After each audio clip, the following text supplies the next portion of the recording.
Chapter 971, White River City's Transformation. Starmoon City, Ouroboros' guild residence.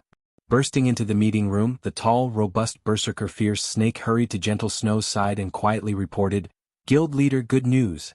You've been worried that we wouldn't be able to sell the materials fast enough, right? A while ago, we found someone willing to purchase all of our rare herbs and ores. Moreover, the attribute gemstone sales in the various major cities are going quite well. We'll collect the necessary funds in no time." "All right." Gentle Snow's expression, which had been tense until now, finally relaxed. "Assemble the materials in the various warehouses immediately." Selling all of the materials Ouroboros had, even at 80% market value, in such a short time would be a daunting task. After all, there was a limit to how much the market could digest. If they could not gather the required funds in time, her proposal would have been nothing but talk. Now that someone wanted to spend the coins to purchase their stock, they had helped her considerably. When Gentle Snow finished instructing Fierce Snake, the several company representative elders came back online. "How did you manage to get an answer so quickly?" Gentle Snow felt something off when she saw the several elders. Such an important decision wasn't easy to make. At the very least, these companies would have had to hold an emergency meeting with their directors before making a decision, yet these elders had only been gone for less than 10 minutes. "Have you decided to submit to Blackwater in the end?" Gentle Snow's expression darkened. She had only recently chased away Chao Chenhua after much difficulty and snatched back control of the guild, which had originally belonged to her elder brother. She had never expected several of Ouroboros' investors to abandon them just as she was starting to push the guild onto the right track. With just her family's company, she could not stand against these major companies when they worked together. /update by Novelful. Guild Leader Snow, please understand that this is a world where the strong eat the weak. Our companies simply cannot stand against the Blackwater Corporation. Please prepare to hand over the position of Ouroboros' guild leader. We also hope that you will support the new guild leader. As for the White Clan Group's shares, we will buy them back in 3 days. After the company representative elders gave their answer, they sighed powerlessly as they logged out of the game.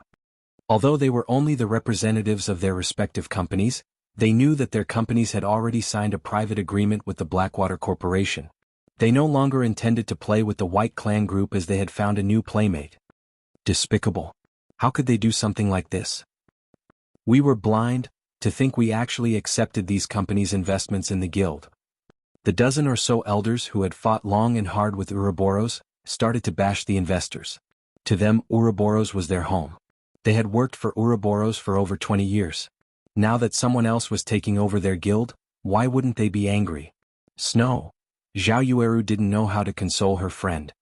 The White Clan Group had made its fortune in the virtual gaming world. It had established Ouroboros and gradually developed the guild, taking over a dozen years to elevate it from a third-rate guild to a first-rate guild. Afterward, Ouroboros had dominated over a dozen virtual reality games, yet now it was crumbling in Gentle Snow's hands. Zhao Yueru did not know what to say. "I'm fine." Gentle Snow waved her hand. However, she was extremely pale. After a few minutes of silence, she took a deep breath and said, "Those companies and the Blackwater Corporation are underestimating me. Since Ouroboros cannot be salvaged, the White Clan Group will start a new Ouroboros." Although the investing companies had secured Ouroboros' management, and thus the guild's shops, gaming experts were the true key to a guild's power. Due to Chao Qinghua's mutiny, the White Clan Group controlled Ouroboros' god-slaying army. It did not belong to the guild. As a preventive measure against Chao Qinghua, Gentle Snow had purchased over a dozen plots of land in Starmoon City and several other high-population cities under her name. However, she hadn't expected those preventative measures to come into play now. "Fierce, you don't have to deliver the goods anymore. I'll meet with the buyer personally," Gentle Snow said. Although the Blackwater Corporation now owned Ouroboros, she was still the guild leader. She also possessed a significant portion of the guild's shares, so she still had the authority to transfer a considerable amount of resources. Since she was going to leave Ouroboros, she needed to take some things with her. She wouldn't allow Blackwater to get its hands on the resources under the White Clan Group's management. Although she couldn't transfer the guild's resources in bulk, coins were much easier to move. Moreover, upstart guilds lacked money the most. With the money from selling the materials, she could easily build a sturdy foundation for her new guild. Following which, Gentle Snow left the meeting room. At the same time, Zhao Yueru began to mobilize the god-slaying army and other guild members. When the time came, she would take as many people with her as possible. Although they could not leave Ouroboros an empty husk, they could at least cause the Blackwater Corporation to pop a vein or two when it took over the guild's management. In front of White River City's bank. Guild leader, the buyer is inside the bank. The middle-aged man who sold items in front of the bank rushed up to greet Gentle Snow when she arrived. On her way to the bank, Gentle Snow was greatly surprised by White River City's atmosphere. Despite Starmoon City being the kingdom's capital, the vibe in White River City felt as if should be the capital instead. As she traveled through the city, she saw many teams from various first-rate guilds. There were more and higher quality players in White River City than in Starmoon City. She had even seen a few players riding through the city atop mounts. One wouldn't see this in Starmoon City, yet it seemed that White River City's players were already used to these sights. One would even be hard-pressed to find such happenings in imperial capitals. When Gentle Snow entered the bank, the middle-aged man guided her to a corner of the main hall. Feng sat there alone, a black cloak covering his body. However, even though Gentle Snow could not see Feng's appearance, this man felt familiar. Gentle Snow? Why is she here? Is Ouroboros the guild selling the materials? Feng was somewhat surprised when he saw Gentle Snow walking towards him. Could something big have happened to the guild? With Ouroboros' financial strength, the guild shouldn't need to do something so damaging to gather funds. As Gentle Snow stopped before Feng and the middle-aged man was about to introduce her, 6 tall, burly men radiating hostility cut past Gentle Snow's group and surrounded Feng. "Oh, Guild Leader Snow, I'm sorry, but the Blackwater Corporation has some business with this gentleman. Would you give us a moment?" The leading level 39 berserker named Lethal Gale subtly demanded, smiling coldly. Chapter 972, Test of Strength. As Gentle Snow was pushed aside, the middle-aged man quickly stepped forward to speak up. However, before he could do so, Lethal Gale shot him a penetrating glare. With the one look, the middle-aged man froze. Even though the middle-aged man knew that players wouldn't dare attack another in a place like this, Lethal Gale's sharp gaze had left him petrified. The dense killing intent within that gaze felt as if a blade had been pressed against the middle-aged man's throat, and if he moved, his head would leave his body. This is killing intent. Gentle Snow could also feel the frightening pressure that Lethal Gale exuded, and she could not help but stare at the berserker. To put it simply, killing intent was a kind of mental suppression. Although killing intent couldn't be seen or touched, the human mind could sense the threat of danger. As a person could not perceive the danger with their 5 senses, the mind employed a self-preservation mechanism, halting the body from making any sudden movements. It was the same mechanism that was responsible for small animals freezing when surprised. There was a saying in the real world that looks could kill. Although it sounded like a joke, a person's gaze could indeed transmit certain signals. Take wild animals for example. When 2 wild animals faced off against one another, if one of the wild animals received a ferocious glare from the other, the former would hesitate. Wild animals were born with much keener senses than humans, so they could pick up on these signals easier.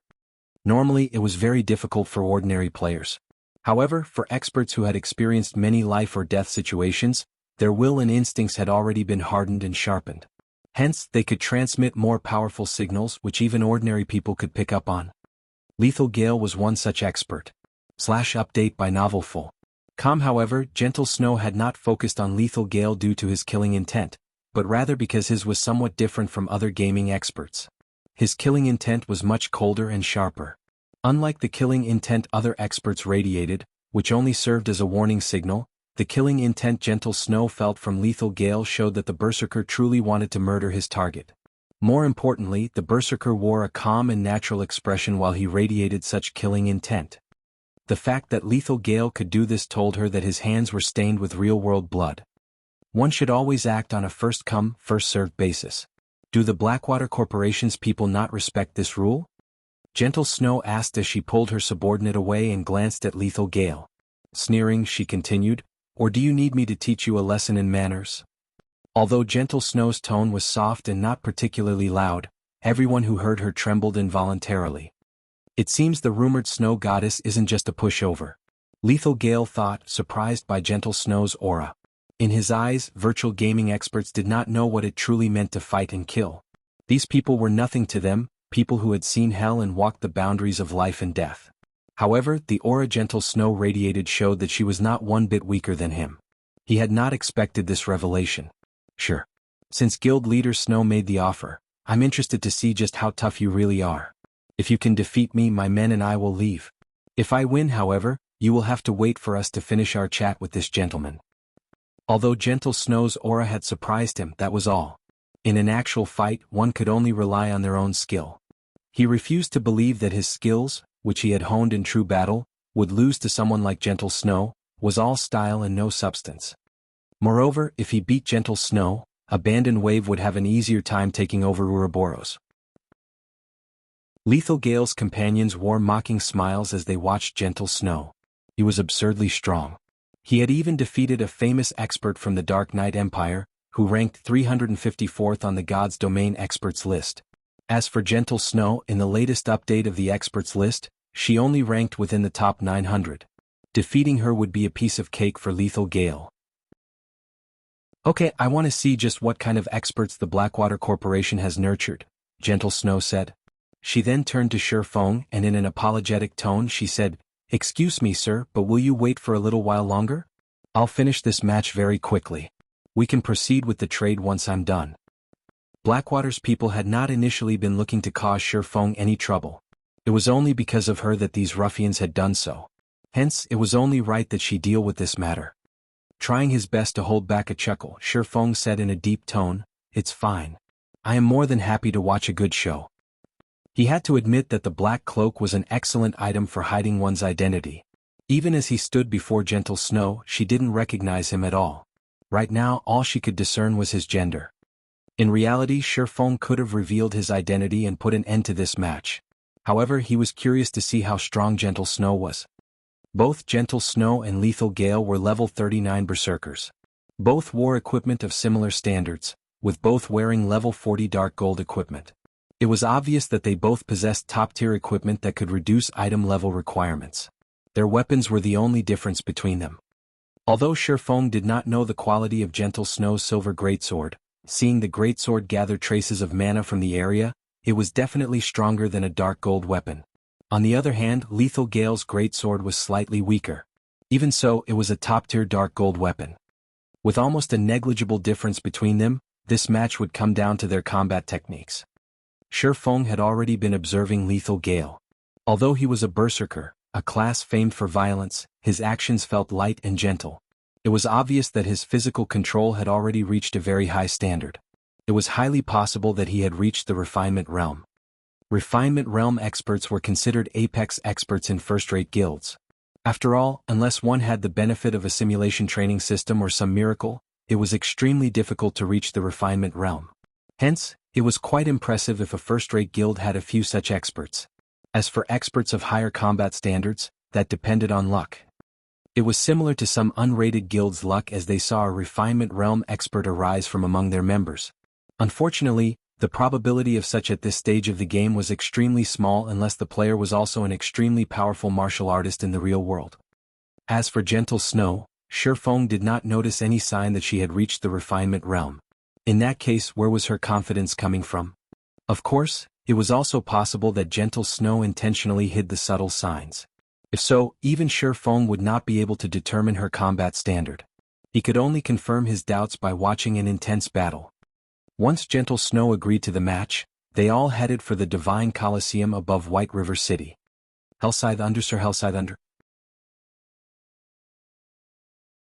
Chapter 973, Match of the Century.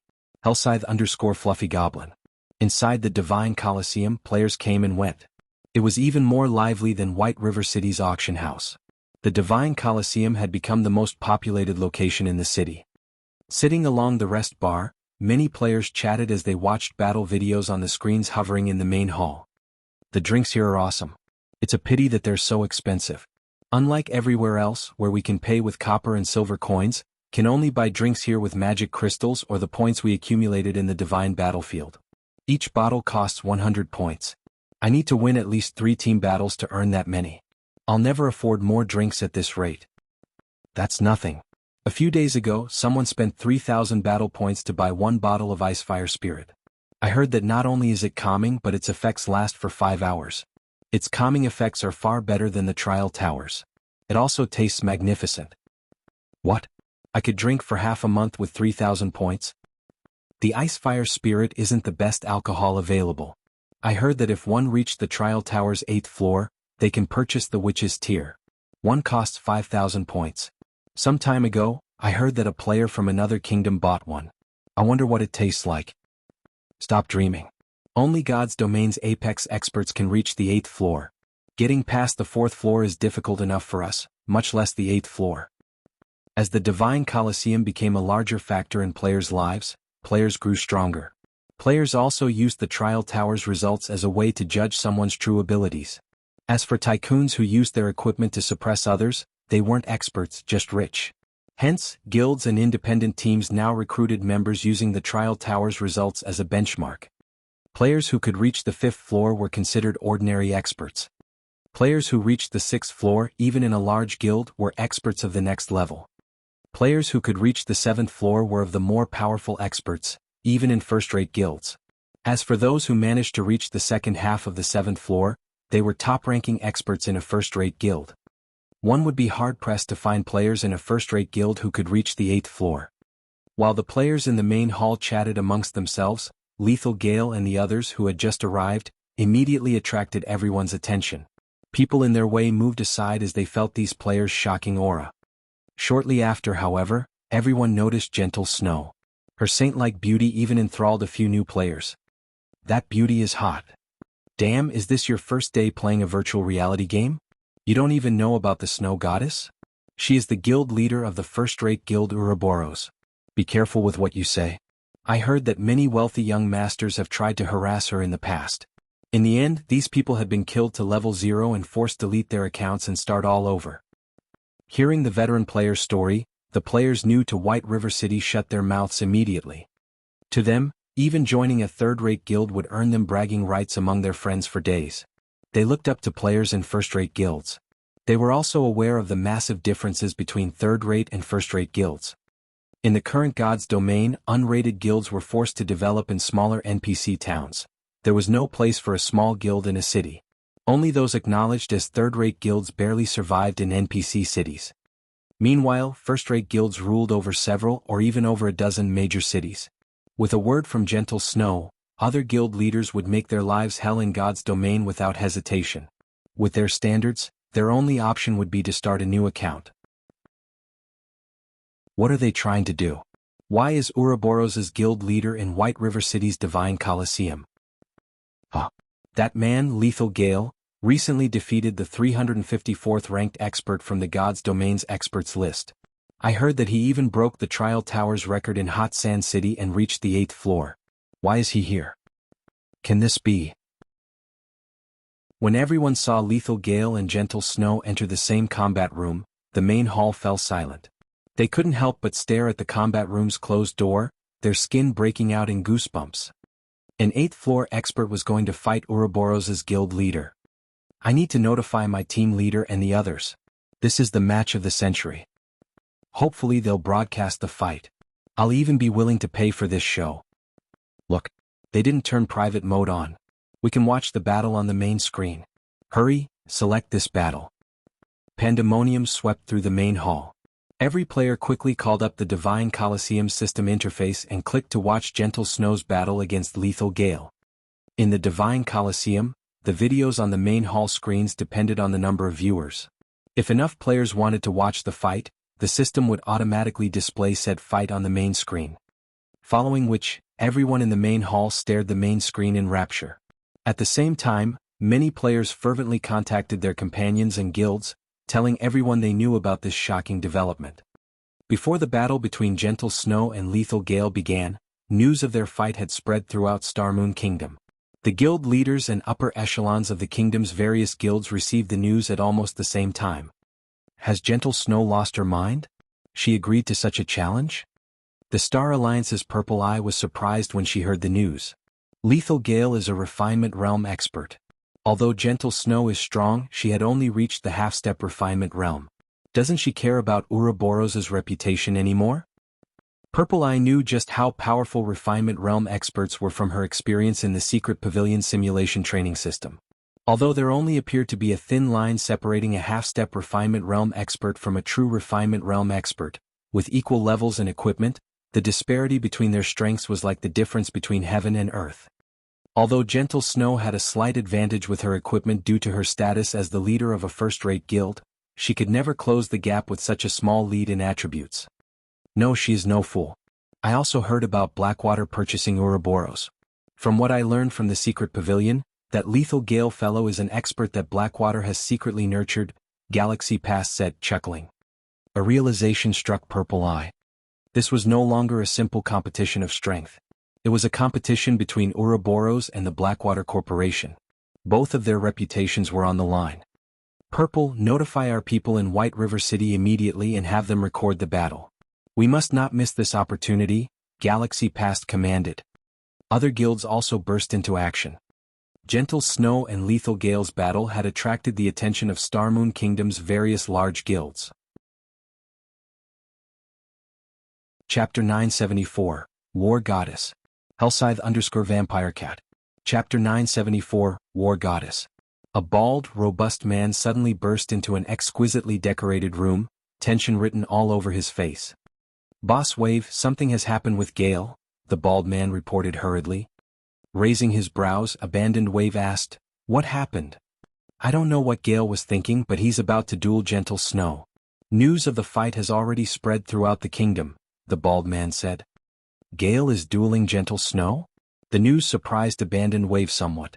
A moment later, however, he started laughing before he said, good, very good. Gale's performance this time is excellent.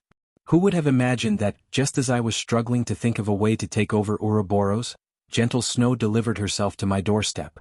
Send someone immediately to livestream Gale's battle. I want to see the look of despair on Gentle Snow's face. Although he was not certain of Gentle Snow's true strength, he knew how powerful Lethal Gale was.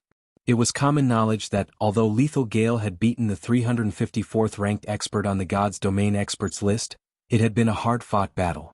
Hence, in the public's opinion, that must have been the limit to Lethal Gale's strength. U.P. Dated by Novelful.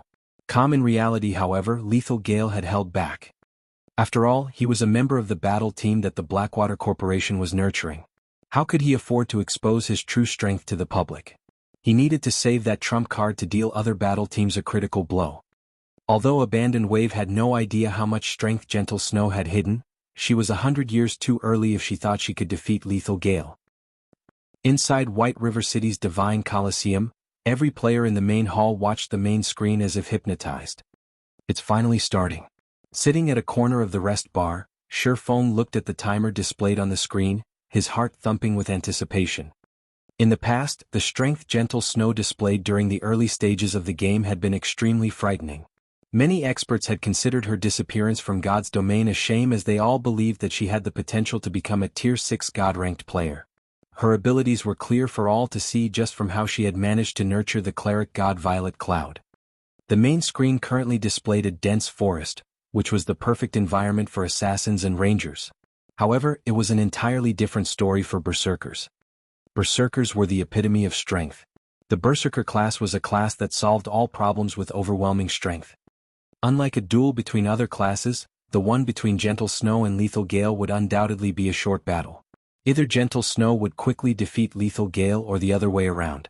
There was no third possibility. Hence, everyone in the main hall paid close attention to the screen, afraid of missing out on any details of the battle. Let me properly experience the strength of Ouroboros' guild leader. Hopefully you won't disappoint me too much. As soon as Lethal Gale let out a low shout, a bone-chilling glint flashed across his eyes as he unsheathed the gigantic greatsword slung over his back and entered a fighting stance.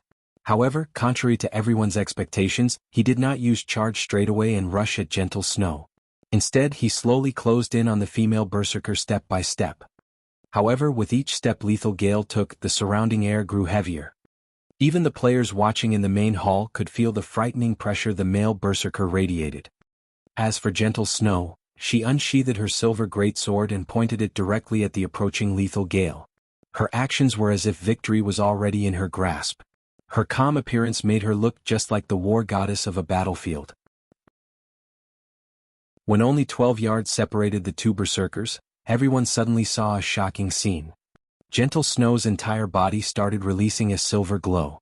In the next moment, 3 pairs of silver metallic wings sprouted from her back.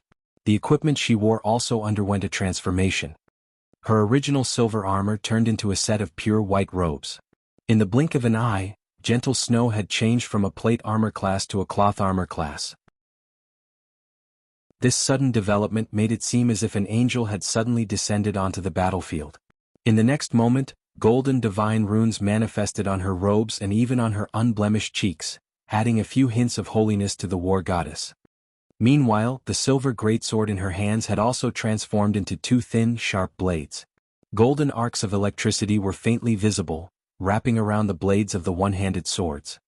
Before anyone even reacted, Gentle Snow dashed straight towards Lethal Gale. What? What just happened? Is she really a berserker? Gentle Snow's sudden transfiguration riveted everyone in the main hall. None of them had expected her to undergo such a change. She's so fast. At this moment, even Feng was surprised. He had never imagined that Gentle Snow had hidden her strength so deeply. Gentle Snow's current speed was already above his. Watching through the large screen, everyone only saw Gentle Snow leaving behind an afterimage in her original position before appearing right before Lethal Gale. Ah, come. Lethal Gale laughed as he activated his berserk skill, Beastification, his skin suddenly turning a deep red. Both his strength and speed also soared. Immediately he sent a cross slash at Gentle Snow. In response, Gentle Snow swung the sword in her right hand, the blade transforming into an arc of light as it struck at Lethal Gale's greatsword. What a fool. Gale has already activated Beastification. Although the skill's duration is very short, it increases his strength attribute by 120%. In addition, cross slash is a tier 1 sure kill skill. Even great lords won't be able to block this attack, yet Gentle Snow actually dares to receive it directly? Could she have abandoned herself to despair because of losing Ouroboros? Abandoned Wave's lips curled into a smile as he watched Gentle Snow's actions. He could already see the scene of Lethal Gale heavily injuring the female berserker. Has Gentle Snow really lost her mind? She actually made such a rash counter. Purple Eye looked at Gentle Snow with eyes filled with worry. Gentle Snow was a rival of hers. She did not wish to see her losing to anyone but herself. At this moment, Purple Eye was wondering whether Gentle Snow truly understood just how powerful a refinement realm expert, who had activated a berserk skill, was. As for Feng, he simply chuckled at this scene. Among everyone present in the Divine Colosseum, most likely nobody, aside from himself, knew what kind of state Gentle Snow was in at present. If one were to say that Lethal Gale was in a berserk mode right now, then the current Gentle Snow was in a twofold berserk mode. The reason for Gentle Snow's transfiguration was her obtaining the Holy Warrior class, one of the 5 great legacies of Starmoon Kingdom. The 5 great legacies of Starmoon Kingdom. Not to mention completing them, just being able to accept the quest for these legacies showed that one was a favored child of the main god system. In the past, only Gentle Snow in the entire Starmoon Kingdom had managed to complete this quest. Feng had never imagined that she would actually succeed in class-changing into a holy warrior ahead of time. The 5 great legacies were all peak legacies. The legacy skills that Gentle Snow learned were naturally extraordinary. At this moment, the skill that Gentle Snow had used was one unique to the Holy Warrior class, the Legacy Berserk skill Starlight Saint. Not only did the skill increase her attributes significantly, but it also altered the external appearances of her weapons and equipment at the same time. Currently, although it might seem as though Gentle Snow was equipped in cloth armor, in reality, it was holy armor. The soft, white robes she was wearing were tougher than even adamantite. The defensive capabilities of those robes far surpassed those of plate armor. Chapter 975, Taboo Skill Life Return. Hellscythe_VampireCat. Chapter 975, Taboo Skill Life Return.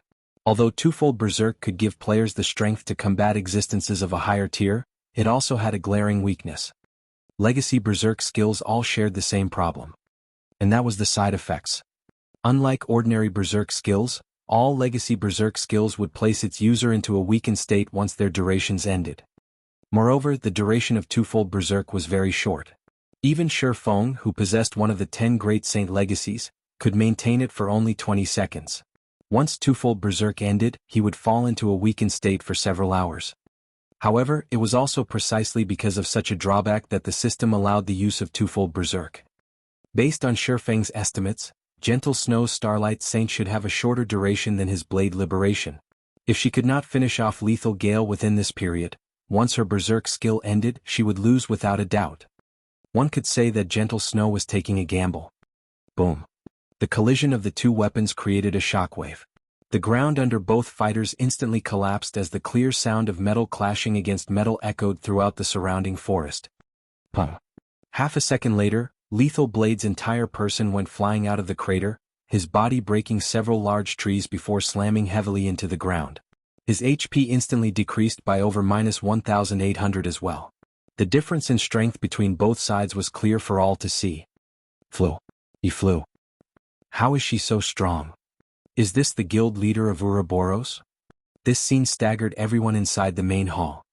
The players who had previously entertained unscrupulous thoughts about Gentle Snow now had shivers running down their backs. Lethal Gale, who had defeated the 354th ranker on the God's Domain experts list, actually got sent flying with a single hit. If it were them in the male berserker's place, they would have gotten killed instantly by Gentle Snow's lightning-quick attack. Gentle Snow. Abandoned Wave's countenance turned grim when he saw Lethal Gale repulsed. To him, Lethal Gale losing in a contest of strength even after activating beastification was simply inconceivable. This was equivalent to Gentle Snow sending a great lord of the same level flying. How is her strength so high? After standing back up, Lethal Gale looked at the rapidly approaching war goddess in shock. After activating beastification, his strength attribute could already rival that of a great lord of the same level. Coupling it with his cross slash, even a great lord would be pushed back, not to mention a player. Despite that, Gentle Snow had managed to send him flying with a single strike, without using any skills. His mind just could not figure out how this was possible. However, Lethal Gale did not have the luxury of pondering this. If he did not cope with Gentle Snow's next attack properly, he might very well lose directly. In a flash, Gentle Snow appeared before Lethal Gale once again. This time he no longer dared to clash weapons with the female berserker. Instead, he chose to take a large step backwards before defending himself with his greatsword. Lethal Gale was forced back once more. This time, however, he only received -400 damage or so. Moreover, the impact of the attack allowed him to pull away from Gentle Snow. Suddenly, a cat-and-mouse game commenced on the battlefield. Every time the two fighters clashed, Lethal Gale would manage to buy himself some time by sacrificing a small amount of HP. Lethal Gale was no fool. He knew that Gentle Snow's current equipment was only slightly better than his. The fact that there was still such a huge disparity between them pointed to just one thing: a difference in skills. God's domain was fair in all things. Such a powerful skill definitely could not have a very long duration. Hence, all he needed to do right now was drag out the battle. If he managed to last until Gentle Snow's skill ended, victory would be his. He could tell that Gentle Snow had yet to reach the refinement realm and was only at the half-step refinement realm. She did not possess perfect control over her own body. Moreover, she was clearly not used to this sudden increase in power, since she would expose plenty of weaknesses when she attacked. This was the reason why he could deflect the trajectory of her attacks, dampening the collision of the attacks significantly and taking only a small amount of damage each time. This Lethal Gale fellow really is something. Feng was slightly surprised when he looked at Lethal Gale successfully deflecting Gentle Snow's attacks one after another. Rather than the refinement realm, the combat standard the male berserker was displaying right now already approached the flowing water realm. One could say that he had reached the half-step flowing water realm. Players at the refinement realm would have precise control over their own bodies. Even in high-speed combat they would be capable of impromptu changes. However, just having such a combat standard would not be enough for one to deflect Gentle Snow's attacks. One also needed to understand the Holy Warrior's every action and predict her attack trajectories in advance. Only with this would one be able to keep up with Gentle Snow's superior attack speed and turn aside her attacks. Although it sounded straightforward, experts at the refinement realm would find such a feat extremely difficult to achieve. Had Gentle Snow not activated twofold berserk, she really wouldn't have any chance of victory against Lethal Gale. The seconds ticked by quickly. 10 seconds after the battle began, over half of the terrain of the combat room lay ravaged. At this moment, Lethal Gale was in a very miserable state and only a quarter of his HP remained. Gentle Snow would need just a few more seconds to defeat the male berserker. U.P. Dated by Novelful. I have to admit, you are by far the strongest opponent I have faced in battle since I entered God's domain. However, I believe your skill's duration should be almost up. Originally, I did not intend to use this move. However, I acknowledge that your strength indeed deserves my going all out. Lethal Gale said excitedly. Lethal Gale's HP began recovering rapidly. At the same time, the aura he exuded also strengthened apace. Not good. That's the Tier 1 Taboo skill Life Return.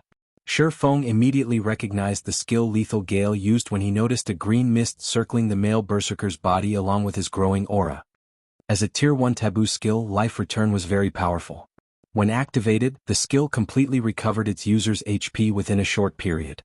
Moreover, the more HP the user lost previously, the more bonus strength and agility attributes the user would gain, up to a maximum of 600 strength and 600 agility. 600 strength was practically equal to the total strength of a well-equipped level 40 berserker. With such a massive increase in strength, even if Lethal Gale's strength attribute was still not a match for Gentle Snow's, there would no longer be such a great disparity as before. With Lethal Gale's standards, it would be enough for him to defeat Gentle Snow. To make matters worse, Gentle Snow's twofold berserk was already nearing its end. Gentle Snow, I admit that you are amazing. Unfortunately, you chose the wrong opponent to go up against. Abandoned Wave could not help but guffaw when he saw the gloomy expression on Gentle Snow's face. Although Lethal Blade had used his final trump card, which would probably impact his future performance in the Dark Arena, being able to thoroughly defeat Gentle Snow now was also a good thing. Immediately, Lethal Gale used charge and took the initiative to dash towards Gentle Snow. Chapter 976, Sudden Kill. Hellscythe_VampireCat. Chapter 976, Sudden Kill. After using the Taboo skill, Lethal Gale's attributes and speed both increased by a large margin. With the inclusion of the speed boost from charge, everyone only saw the male berserker leaving behind an afterimage as he crossed over a dozen yards and arrived before Gentle Snow instantly. Die! Lethal Gale shouted, a bloodthirsty glint flashing across his eyes. Without even waiting for the feinted effect of his charge to settle in, he raised his greatsword and used Beheaded. Although he took less than a breath's time to complete this entire process, Gentle Snow still managed to activate a control removal skill and counter the male berserker's attack with Chop. Boom! Dazzling sparks flew as the clangor of metal resounded throughout the entire forest. Unlike before, however, Lethal Gale was not sent airborne this time. Instead, he had to retreat just a single step. The impact of the collision also cost him only around 100 HP. To Lethal Gale, who had recovered back to full HP, this loss was barely a scratch. Although his attack had failed to finish off Gentle Snow, Lethal Gale did not mind one little bit. He had long since figured out how powerful Gentle Snow's current attributes were. This first attack of his was merely to gauge how much of a difference there remained between their strength attributes. In a quick follow-up to his attack, Lethal Gale's body flashed. Then he appeared beside Gentle Snow and abruptly swung his greatsword upwards, the massive weapon slashing straight at her blind spot. Yippee! Dated by Novelful. As Gentle Snow was still unaccustomed to her greater strength, the clash with Lethal Gale had thrown her stance off. Hence, her defense was full of holes right now.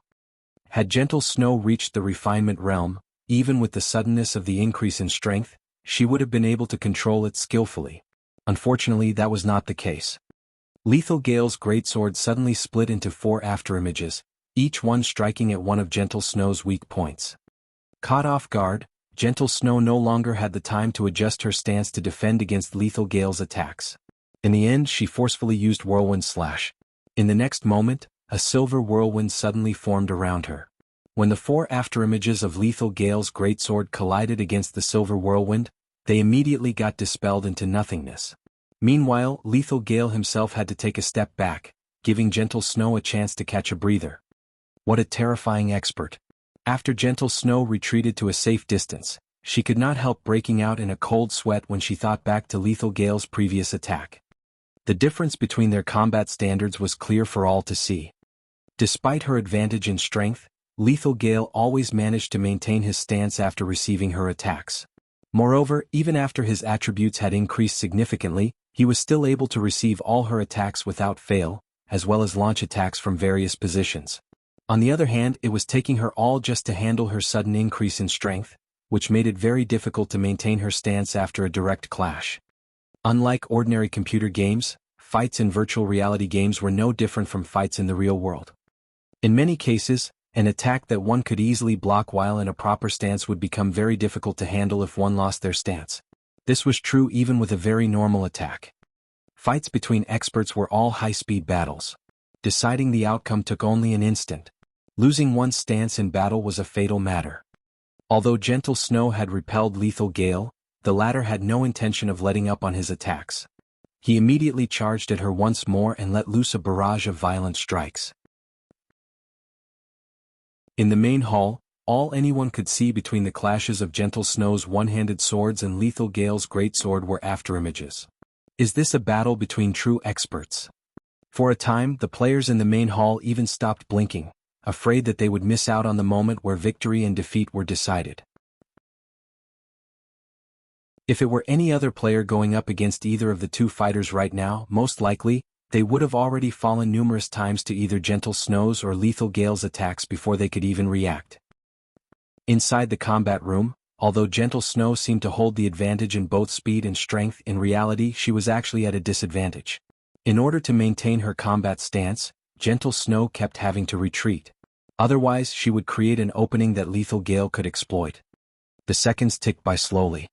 When Lethal Gale noticed the 3 pairs of silver metallic wings behind Gentle Snow starting to fade away, one after another, a triumphant smile appeared on his face. At this moment he could sense that her strength and speed were both starting to wane. Will I be able to make it? Gentle Snow looked at the last remaining pair of wings on her back. The outcome of this battle was already plenty obvious. With Lethal Gale's combat techniques, even if she did not enter a weakened state after Starlight Saint ended, she would still end up losing the battle. However, she was not willing to simply give up. From the moment Lethal Gale activated the Tier 1 Taboo skill Life Return, she already knew just how powerful the Berserker was. The only reason she had fought desperately up until this point was for this final strike. When the 3 pairs of metallic wings generated by Starlight Saint started disappearing, it was not a warning to the user that their bonus attributes were about to expire. Instead, the moment all 3 pairs of wings disappeared, the skill would at last display its true power, releasing its final brilliance. However, this final power only lasted for one attack. If Lethal Gale managed to deflect or dodge her attack, her fate would be sealed. Hence, if Gentle Snow wanted to win, she needed to stay calm like never before. She needed far more precise control over her own body. She also had to push her mental concentration to its very limits. Thus, when her wings began fading, Gentle Snow had deliberately repressed her own strength to the point where she could control it perfectly. Meanwhile, from Lethal Gale's perspective, it seemed as if Gentle Snow's strength was continuously deteriorating. Upon seeing the final pair of metallic wings disappear, Lethal Gale immediately used the Tier 1 skill Energy Slash. Energy Slash not only increased the power of an attack but also extended the attack range by 5 yards. 6 Ultimate Flashes. Gentle Snow, on the other hand, had forsaken all her excess power and concentrated the remainder into one final attack. The collision of swords and greatsword generated a blinding glare, followed by a thundering boom. As the glare dissipated, the shrill of metallic armor being pierced echoed throughout the entire forest, as well as the entire main hall of the Divine Colosseum. 5 penetrating cuts appeared on Lethal Gale's armor. His HP had also instantly fallen to 0. As for the victor of this battle, Gentle Snow, her complexion looked somewhat pale right now. The extraordinary concentration she displayed at the final moment depleted her mental strength, so much so that she was on the brink of collapse. With the side effects of the Starlight Saint kicking in, she appeared extremely frail. The players in the main hall of the Divine Colosseum, however, clamored at this scene. It's over? What happened in that instant? I didn't even manage to see anything. Gentle Snow won just like that? This is a lie, right? All hail the goddess. Everyone simply could not figure out what had happened in that final moment. Lethal Gale clearly had the upper hand just then and was about to finish her off, yet such a shocking reversal had actually taken place. The tables had turned so suddenly that even Lethal Gale himself did not know how she had defeated him. With the end of the duel, Gentle Snow and Lethal Gale both walked out of the combat room. Due to their previous agreement, even if Lethal Gale was reluctant, he no longer had the face to look for trouble with Feng at the moment. He could only watch as Gentle Snow slowly walked over to Feng. Defeated? Gale was actually defeated. He even lost while every guild in Starmoon Kingdom was watching. When Abandoned Wave saw the outcome of the match, he threw the bottle of Witch's Tear, which was worth 5,000 battle points, to the floor. Immediately notify Gale and the others. Since they've embarrassed the Blackwater Corporation, they need to make up for their actions. Have them think of a way to get rid of Gentle Snow within White River City. Currently, Gentle Snow's complexion was pale, and she looked extremely weak. She was clearly suffering the backlash of using that powerful skill from before. With her in such a weak state, even with the deterrence of the city guards, killing her would be child's play for Lethal Gale's party of 6. As long as the Blackwater Corporation killed Gentle Snow inside White River City, they would be able to regain the reputation they lost before in one fell swoop. As for Lethal Gale's party members getting jailed by the NPC guards, that was irrelevant to Abandoned Wave. Understood. Lethal Gale accepted to the instructions he received without hesitation. A cold glint flashed across his eyes as he shifted his gaze towards Feng and Gentle Snow, who were chatting with each other.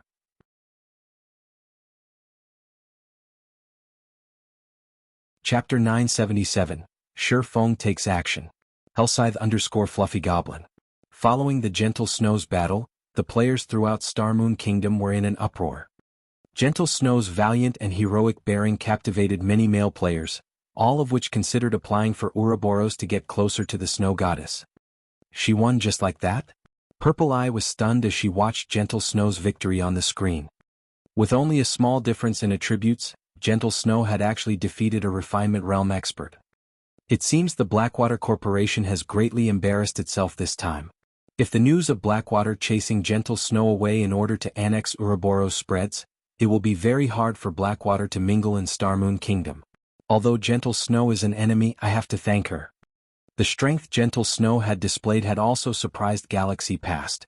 Things will be more interesting in the kingdom for a time. Ouroboros and the Star Alliance were old rivals. Galaxy Past had initially thought that Chao Qinghua's mutiny would have been the straw that broke the camel's back, allowing the Star Alliance to surpass Ouroboros once and for all. Yet, due to Ouroboros' alliance with Zero Wing, not only did the Star Alliance fail to surpass Ouroboros, but it had also been left in the dust. With the Blackwater Corporation purchasing Ouroboros, he had not expected Gentle Snow to make such a daring play.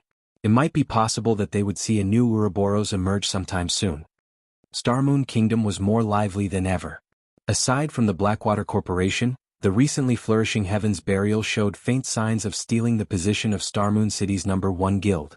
If not for the Star Alliance having agreed to the Secret Pavilion's investment, surviving in Starmoon City would have been impossible. Boss Gale, are we going to attack here? A level 39 ranger beside Lethal Gale asked worriedly as he surveyed their surroundings. Even the weakest NPC guards in the Divine Coliseum were level 200 Tier 2 classes, not to mention the roaming Tier 3 NPCs. If they made a move among so many NPC guards, these NPCs would kill them instantly. Although someone had successfully killed one of King's Return's upper echelons in the Divine Coliseum, not just anyone could replicate that. Even now, that person was a legend among players and had the nickname Frost Eye. Quite a few super guilds had attempted to contact this Frost Eye to hire him to assassinate other major powers' upper echelons. God's Domain's super guilds had no lack of experts. Theoretically, they should be capable of dispatching their own men for such assassinations, yet in the end they wanted to hire Frost Eye. Why? It was precisely because these super guilds weren't capable of doing so, which was why they were willing to pay such a high price. Although they, Blackwater's people, were experts, they could not contend with God's Domain's apex experts. If they attempted to kill another player in the Divine Coliseum, there was over an 80% chance that the guards would kill them before they could finish off Gentle Snow. We can't make a move here. Fortunately, it won't be too late for us to take care of her after they leave the Divine Coliseum. Lethal Gale immediately dismissed the notion of attacking now after noticing the party of guards stationed a short distance away from Gentle Snow. When we strike later, Stone and Tooth, you two coordinate with me to take Gentle Snow down. The rest will hold the NPCs off as long as possible. With Gentle Snow's current state, the three of us should be able to finish her off in 1 or 2 moves. Lethal Gale's party members nodded. They then began to simulate the assassination in their minds. Stone and Shattered Tooth were both level 39 assassins. The assassin class specialized in ambush. If an assassin successfully ambushed a berserker, there was over a 60% chance that said berserker would lose over half of their HP instantly. If two assassins worked together, a berserker of the same level would die instantly. With this lineup and a berserker like Lethal Gale acting as a distraction, Gentle Snow's fate was sealed. Furthermore, both Stone and Shattered Tooth were relatively powerful assassins, even in the Blackwater Corporation. Both had already reached the refinement realm. Only they had slightly fewer achievements than Lethal Gale. They could even defeat Gentle Snow in a one-on-one fight if they had the same weakened attributes that she did right now. Killing Gentle Snow would be child's play if these three worked together. Guild Leader Snow is as amazing as expected. I had not expected you to reveal such a trump card in the end. Lethal Gale has defeated the 354th ranking expert on God's Domain's experts list. With this, your rank will rise significantly, Feng praised the woman as he watched the snow goddess approach. Now, he more or less understood why so many experts had suffered defeat against Gentle Snow in the past. Others might not have seen what had happened in that last moment, but he had. In the final moment, Gentle Snow displayed the physical control of a refinement realm expert. Hence, she had managed to control the 6 vicious sword strikes perfectly, finishing Lethal Gale off. Otherwise, with Lethal Gale's skills, he would have been dodged at least half of the strikes. Had that happened, the battle's victor would have been rewritten. Gentle Snow had only joined God's Domain a short time ago. Moreover, she even had to manage the massive guild that was Ouroboros. Yet, without any guidance, Gentle Snow had reached the refinement realm. She was devilishly talented. Feng had only reached his current realm after experiencing 10 years of fights in God's Domain and the many miraculous encounters he had chanced upon. Even Violet Cloud, whom he had taught carefully, had only recently reached the refinement realm. Meanwhile, Aqua Rose still had not done so. I was just lucky. Gentle Snow shook her head. There was not a hint of joy on her face. Rather, more worry than before gripped her heart. The Blackwater Corporation had yet to join God's Domain officially, yet it had already dispatched an expert like Lethal Gale to take her out. Now that she had confirmed that the corporation would start its conquest in Starmoon Kingdom, it would not be as easy for her and her companions to start a new guild as she had expected. I assume that Guild Leader Snow hasn't sought me out just to trade the small stock of herbs and ores, right? Feng asked, chuckling. Indeed, as you say, I would like to discuss some other with you.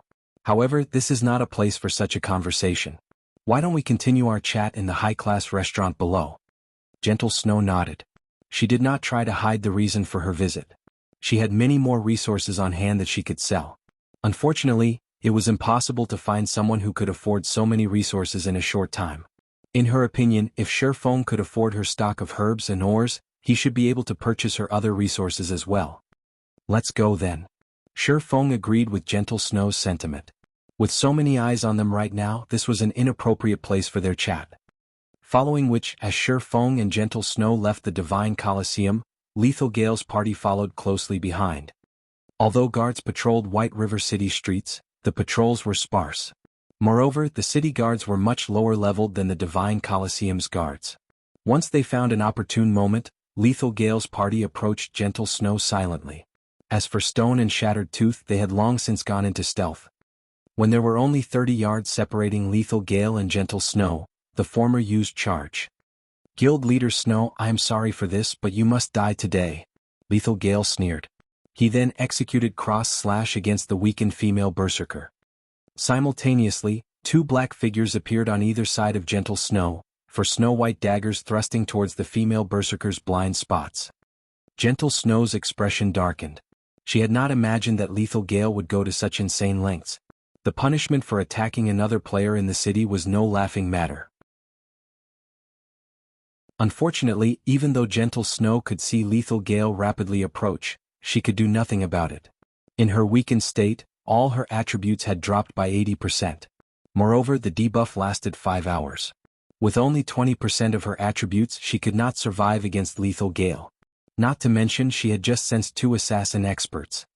As the great sword and the 4 daggers were about to plunge into Gentle Snow's body, a low voice suddenly entered everyone's ears. The almighty Blackwater Corporation is really a sore loser. Are you in such a hurry to restore your wounded reputation? As his voice faded, 5 streaks of blue light surrounded Gentle Snow. The clang of metal colliding echoed down the street 5 times. Lethal Gale and the 2 assassins were then thrown over 5 yards back. Who are you? You dare to stick your nose in Blackwater's business. Lethal Gale glared at the cloaked swordsman. However, his eyes contained a hint of fear. When experts fought, one clash was enough to gauge the opponent's strength. Lethal Gale could tell that the swordsman was stronger than him. The fact that the swordsman had repelled all 3 of their attacks told him that this man was more than an ordinary expert. Who am I? This is White River City. You dare to make a move in my territory and still ask who I am? Feng sneered as he glanced at Lethal Gale and the 2 assassins. Chuckling, he took off his black cloak. Feng. Gentle Snow was shocked when she saw who had hidden beneath the black cloak. Although the man had felt familiar, that did not help her to identify him. After all, he could be any random person she had met before. Now that she knew her mysterious buyer's identity, her previous questions had been answered. Who could possibly be richer than Zero Wing in Starmoon Kingdom? Your Zero Wings Feng. This is between the Blackwater Corporation and Ouroboros. I advise you to stay out of it. If you don't, you will regret it. Lethal Gale's face twisted into an ugly expression when he heard this man's name. To the Dark Arena's participants, Feng was a familiar name. Even with Stone and Shattered Tooth's help, beating Feng was impossible. He had no choice but to use the Blackwater Corporation as a threat. With this, he might still have a chance to finish off Gentle Snow.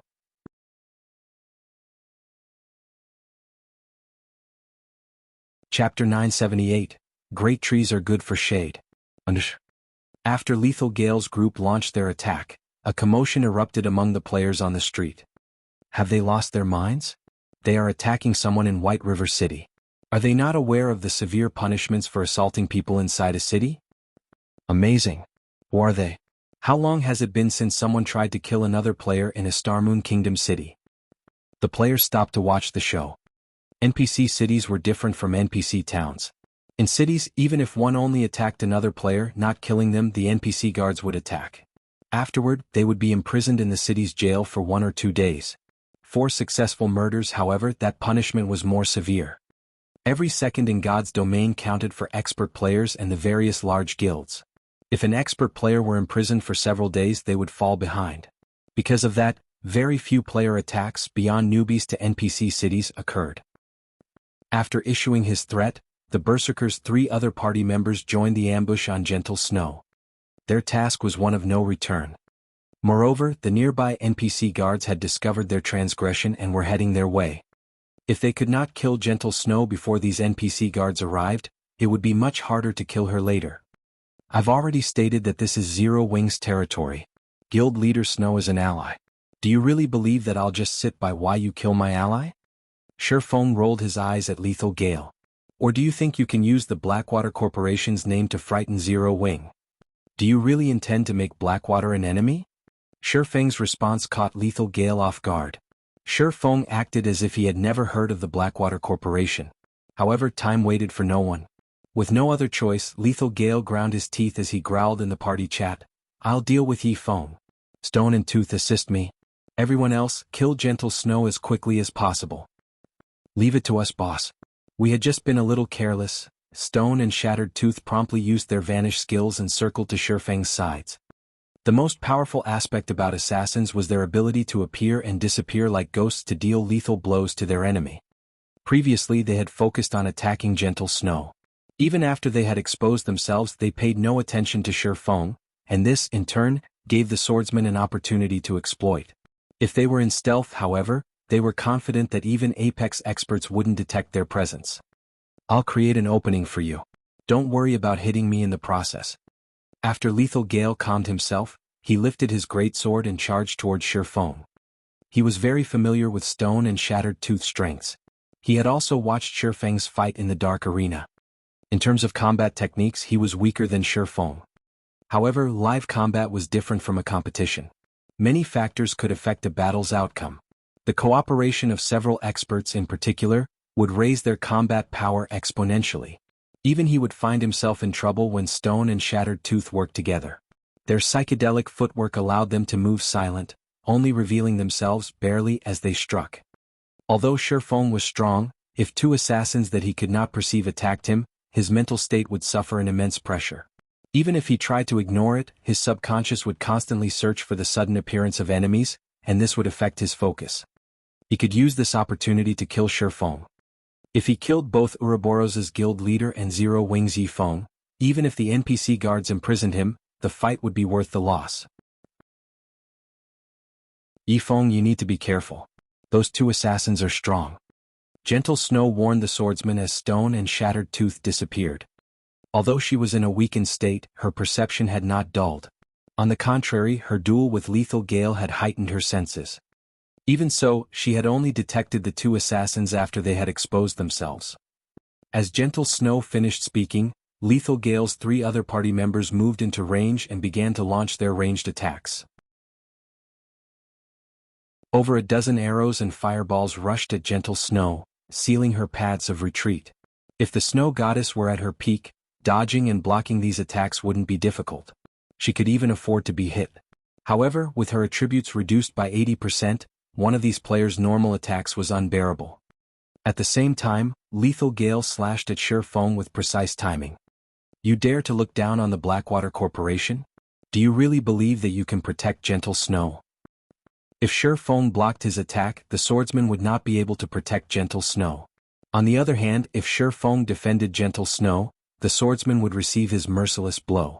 Moreover, he still had Stone and Shattered Tooth's assistance. If Feng slipped up, they could very well take his life in one fell swoop.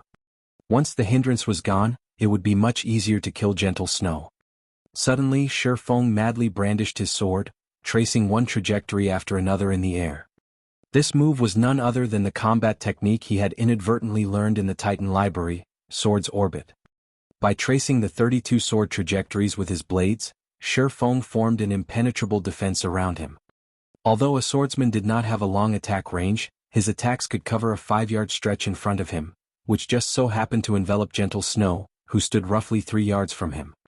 While Feng had yet to master the sophisticated Sword's Orbit, his combat techniques were more than enough to block Lethal Gale and his people's attacks. As the incoming arrows, fireballs, and Lethal Gale's beheaded skill came within 5 yards of Feng, he blocked them. None of the attacks struck Gentle Snow or Feng. Skill? Lethal Gale's heart pounded as he watched Feng block all of the attacks. From his prior attack, he knew when his greatsword was within 5 yards of Feng, and it felt as if he had struck a protective barrier. He hadn't been able to push his greatsword an inch further. On the contrary, a powerful force had repelled his blade, preventing him from launching further attacks. As for Gentle Snow, who had stood frozen this entire time, she stared at Feng with an odd gaze. Unlike Lethal Gale, however, she did not think Feng had used a skill. When she stood within Sword's Orbit's protective field, she could feel that Feng's every swing was a normal attack. Yet this combination of strikes looked like an in-game skill. The technique was divine. How did he do it? Gentle Snow was baffled. Despite only executing normal sword attacks as if following some sort of rule, he managed to block the attacks that came at him from all directions.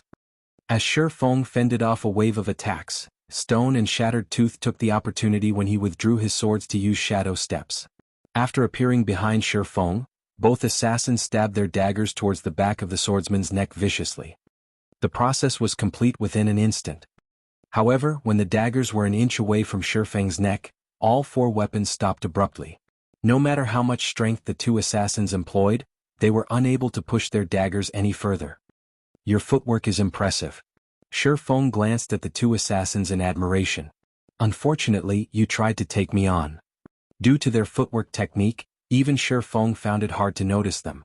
If not for omniscient eyes, he might have fallen prey to their sneak attack. He would not have had the time to activate Defensive Blade to defend himself. Knowing that Feng had activated a life-saving skill, Stone and Shattered Tooth began to launch rapid attacks in hopes of depleting his Defensive Blade's block counts quickly.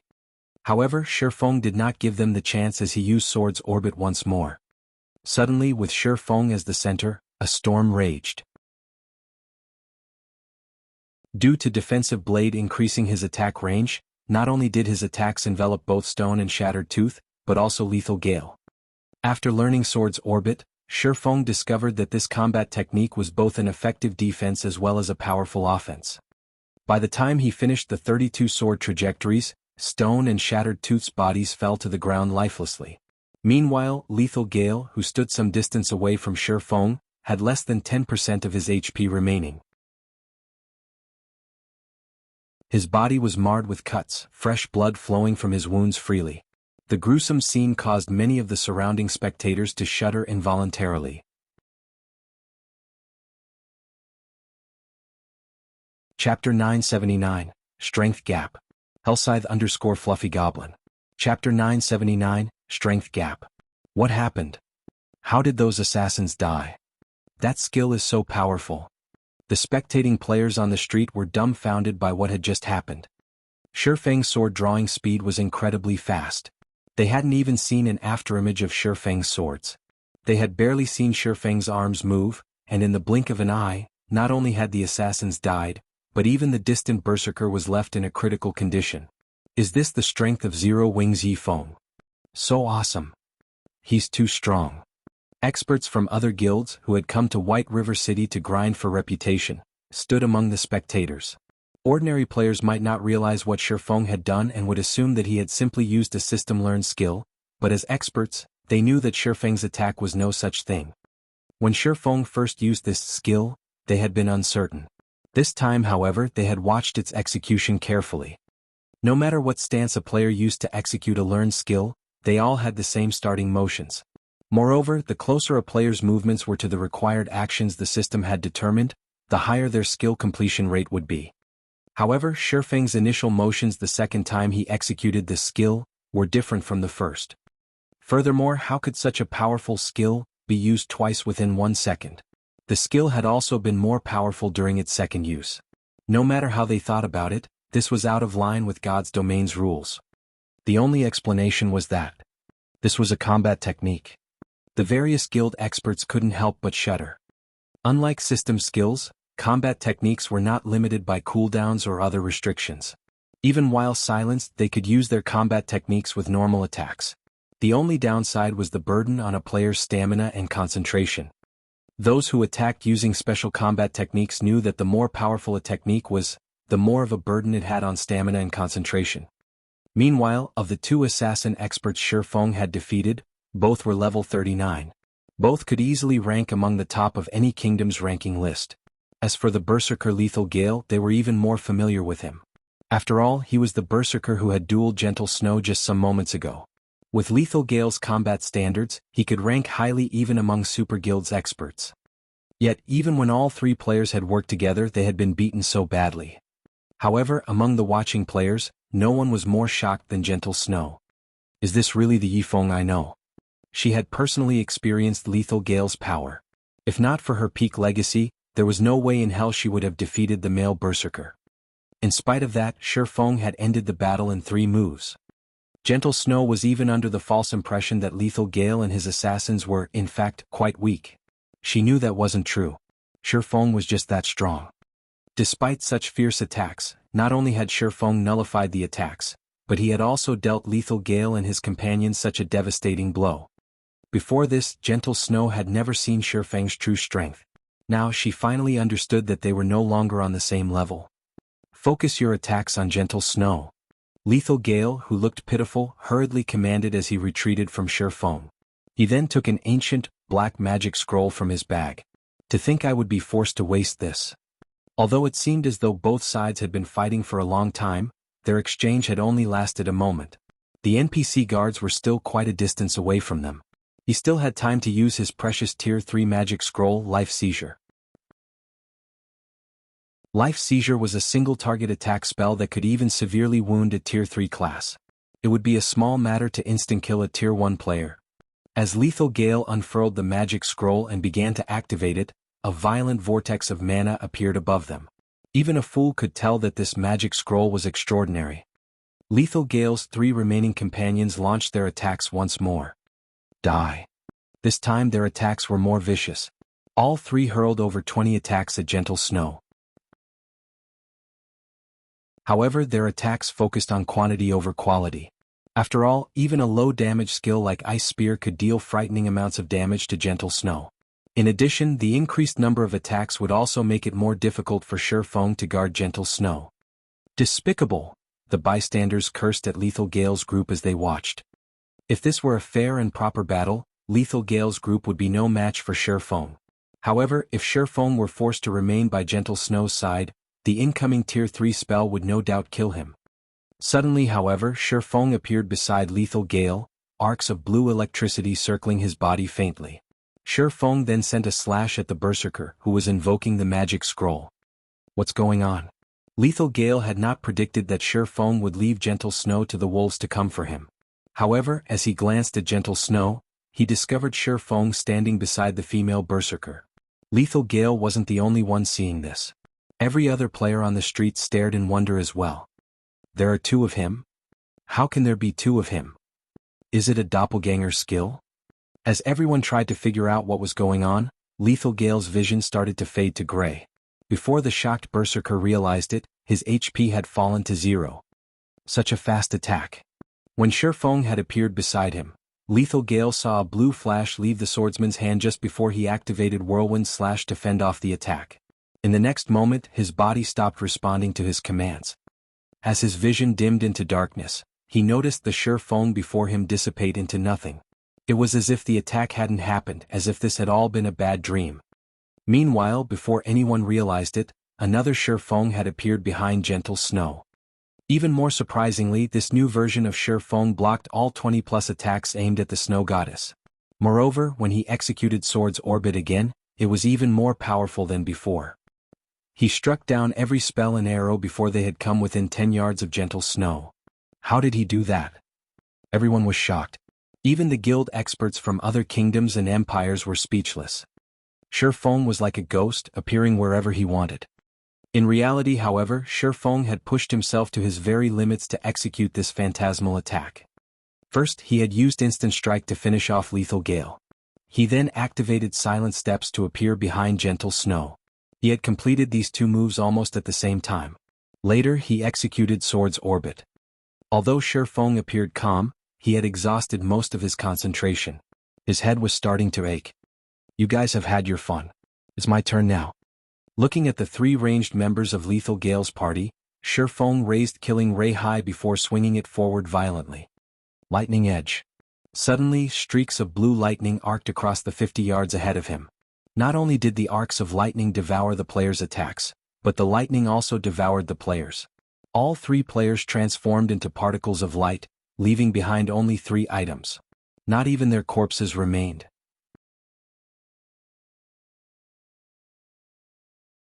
Chapter 980, Yi Feng's Deterrent Force.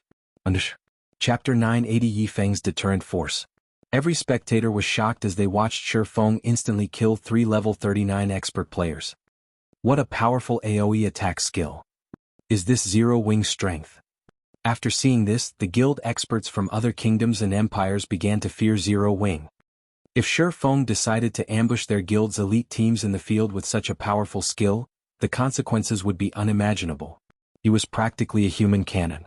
Although he didn't wield as many AoE skills as elementalists, his versatility and mobility surpassed the latter by leaps and bounds. Currently, due to the emergence of the new class, many guilds had dispatched their top teams to grind for merits. As the top combatants of large guilds, they had their own pride. Due to that, they didn't pay any attention to White River City's ruler, Zero Wing. After all, they were not grinding around White River City. They were simply using the teleportation array within the city. Once they reached the Twin Towers Kingdom, Zero Wing would lose its the home ground advantage. If Zero Wing wanted any level of authority in the Twin Towers Kingdom, it would have to rely on its team's strength. However, the strength Feng displayed a moment ago was beyond terrifying. He was fully capable of threatening their progress in the Twin Towers Kingdom. From now on, if they accidentally provoked Zero Wing, they would have to take into account the possibility of Zero Wing's teams annihilating them. Immediately, the various large guilds' top teams reined in their arrogance and re-evaluated their opinion of Zero Wing. They had notified their teams in the Twin Towers Kingdom, warning them to avoid conflict with Zero Wing's teams as much as possible. Although they had their own experts, fighting Zero Wing would gain them nothing. Moreover, Zero Wing had another major advantage over the other large guilds. the teleportation house was located in White River City. Their foreign guilds did not have a residence here. They had to foot the additional fee of teleporting from their respective cities to White River City. Of course, it was a different story for wealthy tyrants like super guilds and super first-rate guilds. Super guilds and super first-rate guilds had far more powerful backgrounds than first-rate guilds. It was especially true for their connections. These guilds could set up a residence in any city in God's domain, after which they could dispatch their guild members en masse. Unlike first-rate guilds, these superpowers didn't need to struggle to obtain land. This was why the various large guilds feared super guilds and super first-rate guilds.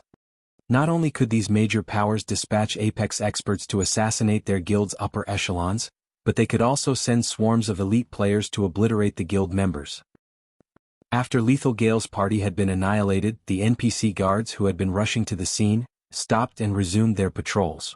It was as if the surprise attack had never happened. As for Lethal Gale's party who had initiated an attack within the city limits, they would not escape the system's punishment just because Feng had killed them. Once they revived in half an hour, the NPCs would arrest them in the Resurrection Temple. After taking care of Lethal Gale's party, Feng collected his spoils of war. Although the weapons and equipment Lethal Gale's party had dropped were useless to him, they could still enrich Zero Wing's guild warehouse. After Feng finished with the loot, he caught an advanced horse carriage with gentle snow and proceeded towards a high-class restaurant in the Nobles District.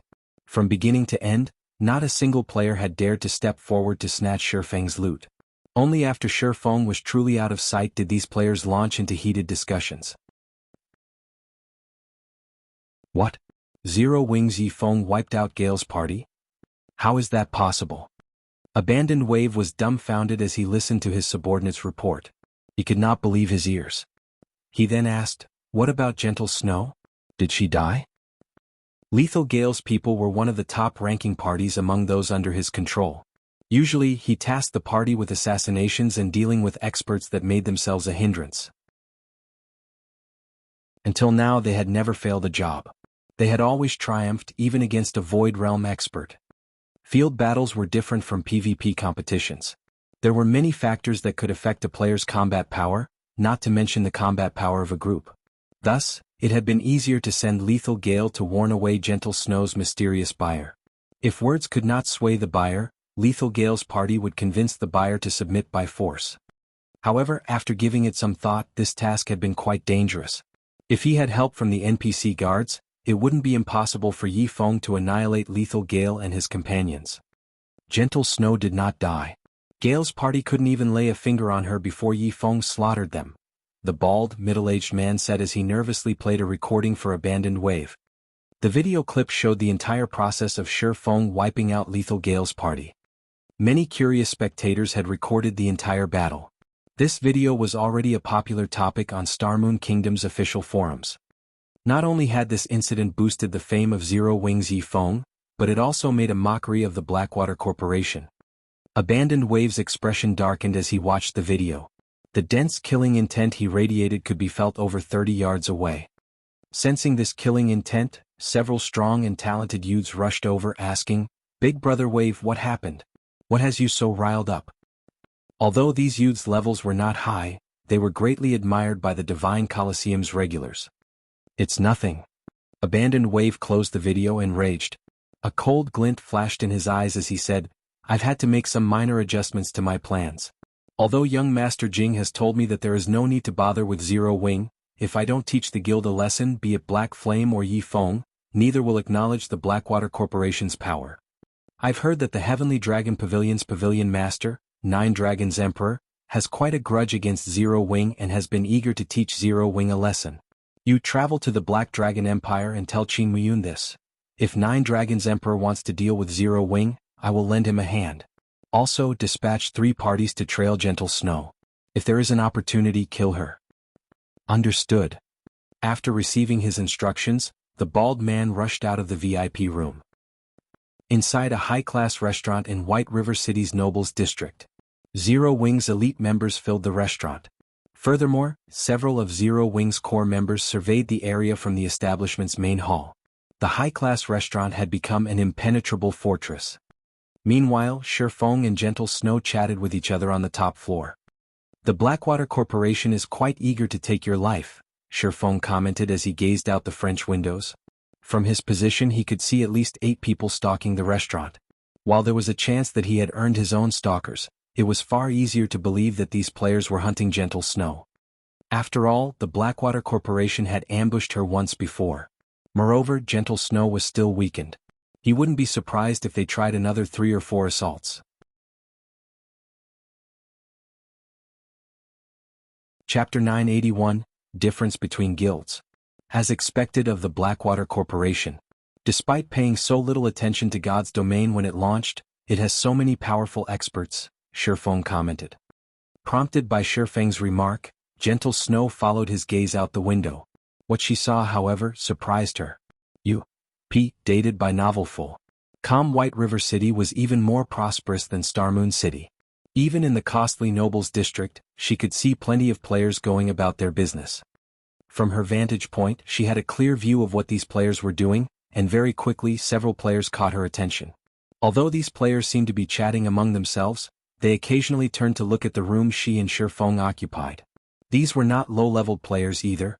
The lowest among them was level 38, while the rest were level 39. Among these experts, a few neglected to hide their auras.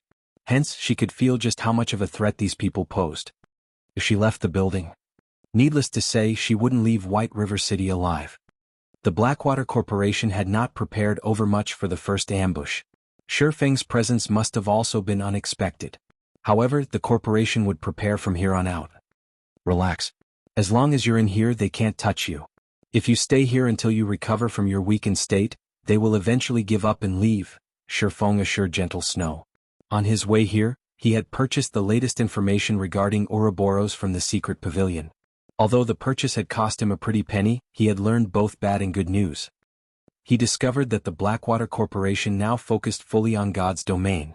In fact, it had already dealt with the companies that had backed Ouroboros. To put it simply, Blackwater now owned Ouroboros, although it had not yet declared so publicly. The good news was that he could finally recruit Gentle Snow. The bad news was that the Blackwater Corporation was not to be trifled with. Among the various international corporations, Blackwater was relatively overbearing. Moreover, the corporation had a powerful affinity for a game like God's Domain. Compared to veteran gamers, fighting experts a much higher starting point when they joined God's Domain. Their lack of familiarity with God's Domain's superhuman combat style was the only thing that held them back. However, once they were comfortable with this combat style, they would quickly become experts in God's Domain with the combat techniques they had learned in the real world. The Blackwater Corporation had a perfected system to nurture fighting experts. Moreover, after many years of development, it had various dojos around the globe. Given enough time, even super guilds would be no match for the Blackwater Corporation. Even in the past, shortly after the Mind Space system had launched, the Blackwater Corporation had forced itself into God's Domain. Although Blackwater had started later than everyone else, it was one of the first corporations to upgrade its own established guild into a super guild. In contrast, corporations like Open Source could only invest in super guilds and super first-rate guilds to establish themselves in God's Domain. It was simply too difficult to nurture their own expert players, much less apex experts. By the time they did so, their competition would have left them in the dust. When Blackwater had begun to focus on developing in God's Domain, the game had been operating for over a year. After all, nobody would have imagined that the game would be more popular than fighting competitions, so much so that it had ushered in a new era. In reality, God's Domain had not only impacted the fighting industry. The various other industries had been affected as well. By then, God's Domain had become irreplaceable in people's lives. It was similar to humanity's introduction to the internet several hundred years ago. After learning about the benefits of God's Domain, people couldn't live without it. Dated by Novelful. Meanwhile, among the affected industries, the fighting industry had suffered the most. When the Blackwater Corporation had officially shifted its focus to God's Domain, it had been significantly weakened. It wasn't even half as powerful as it has been during its peak. Even so, it lorded over God's Domain a decade later. Currently, Blackwater was still at its peak, yet it had already shifted its gaze to God's Domain. With its frightening financial strength and many experts, the corporation was akin to a natural disaster for Starmoon Kingdom's Zero Wing. If Zero Wing failed to cope with this disaster properly, it would be nothing more than a stepping stone for the Blackwater Corporation. I roughly understand Ouroboros' current situation. May I ask what you have planned? Is there anything I can with? Feng asked quietly as he turned to the somewhat dispirited Gentle Snow. Blackwater has already obtained the majority of Ouroboros' shares. Even my white clan group cannot change that fact. The only thing I can do now is take as many people with me as I leave Ouroboros and start all over again elsewhere. Would Zero Wing be interested in purchasing any other materials? I can sell them to you at a 40% discount, Gentle Snow offered as she smiled bitterly. I also have a few plots of land in Starmoon Kingdom that I want to sell, although I am not sure if Zero Wing can stomach so much at once. She still intended to continue her development in another city in Starmoon Kingdom. After all, she understood Starmoon Kingdom's situation. However, after witnessing the Blackwater Corporation's strength, once it secured Ouroboros, she would seal her fate if she remained in this kingdom. Her only choice was to restart somewhere far from here. As for the shops and lands she owned in Starmoon Kingdom, there was no point in keeping them. The Blackwater Corporation would see to it that these lands became worthless. Hence, she might as well sell them to fund her relocation. Which lands you are trying to sell? Feng could not help but ask. If they were high potential lands of a major city, they would become more valuable by the day. He would definitely profit if he purchased them. Most of the commercial lands I possess are in Starmoon Kingdom's top 10 major cities. I have a total of 11 plots.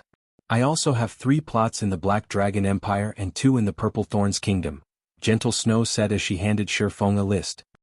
Here is a list of the land cities and locations as well as my quoted prices. After Feng took a look through the list, he couldn't help but sigh inwardly. Zero Wing was no match for a first-rate guild. If these were only the lands under Gentle Snow's name, one could just imagine how many lands Ouroboros controlled. On the other hand, despite having so much money right now, Zero Wing struggled to purchase any lands in major cities. He was even forced to using the Holy City slots to purchase lands from super guilds. Based on the current market price, the cheapest land on the Snow Goddess's list was worth around 3,000 gold, while the most expensive were worth over 8,000. These lands had long since doubled their original selling prices. Based on Gentle Snow's quoted prices, he would need around 80,000 gold to purchase all 16 plots. Even Zero Wing could not fork over so much money at a moment's notice. Moreover, the prices were very reasonable. If anyone else were selling these lands, he might have to pay an additional 20,000 to 30,000 gold. Even then he would have to fight many others to purchase them.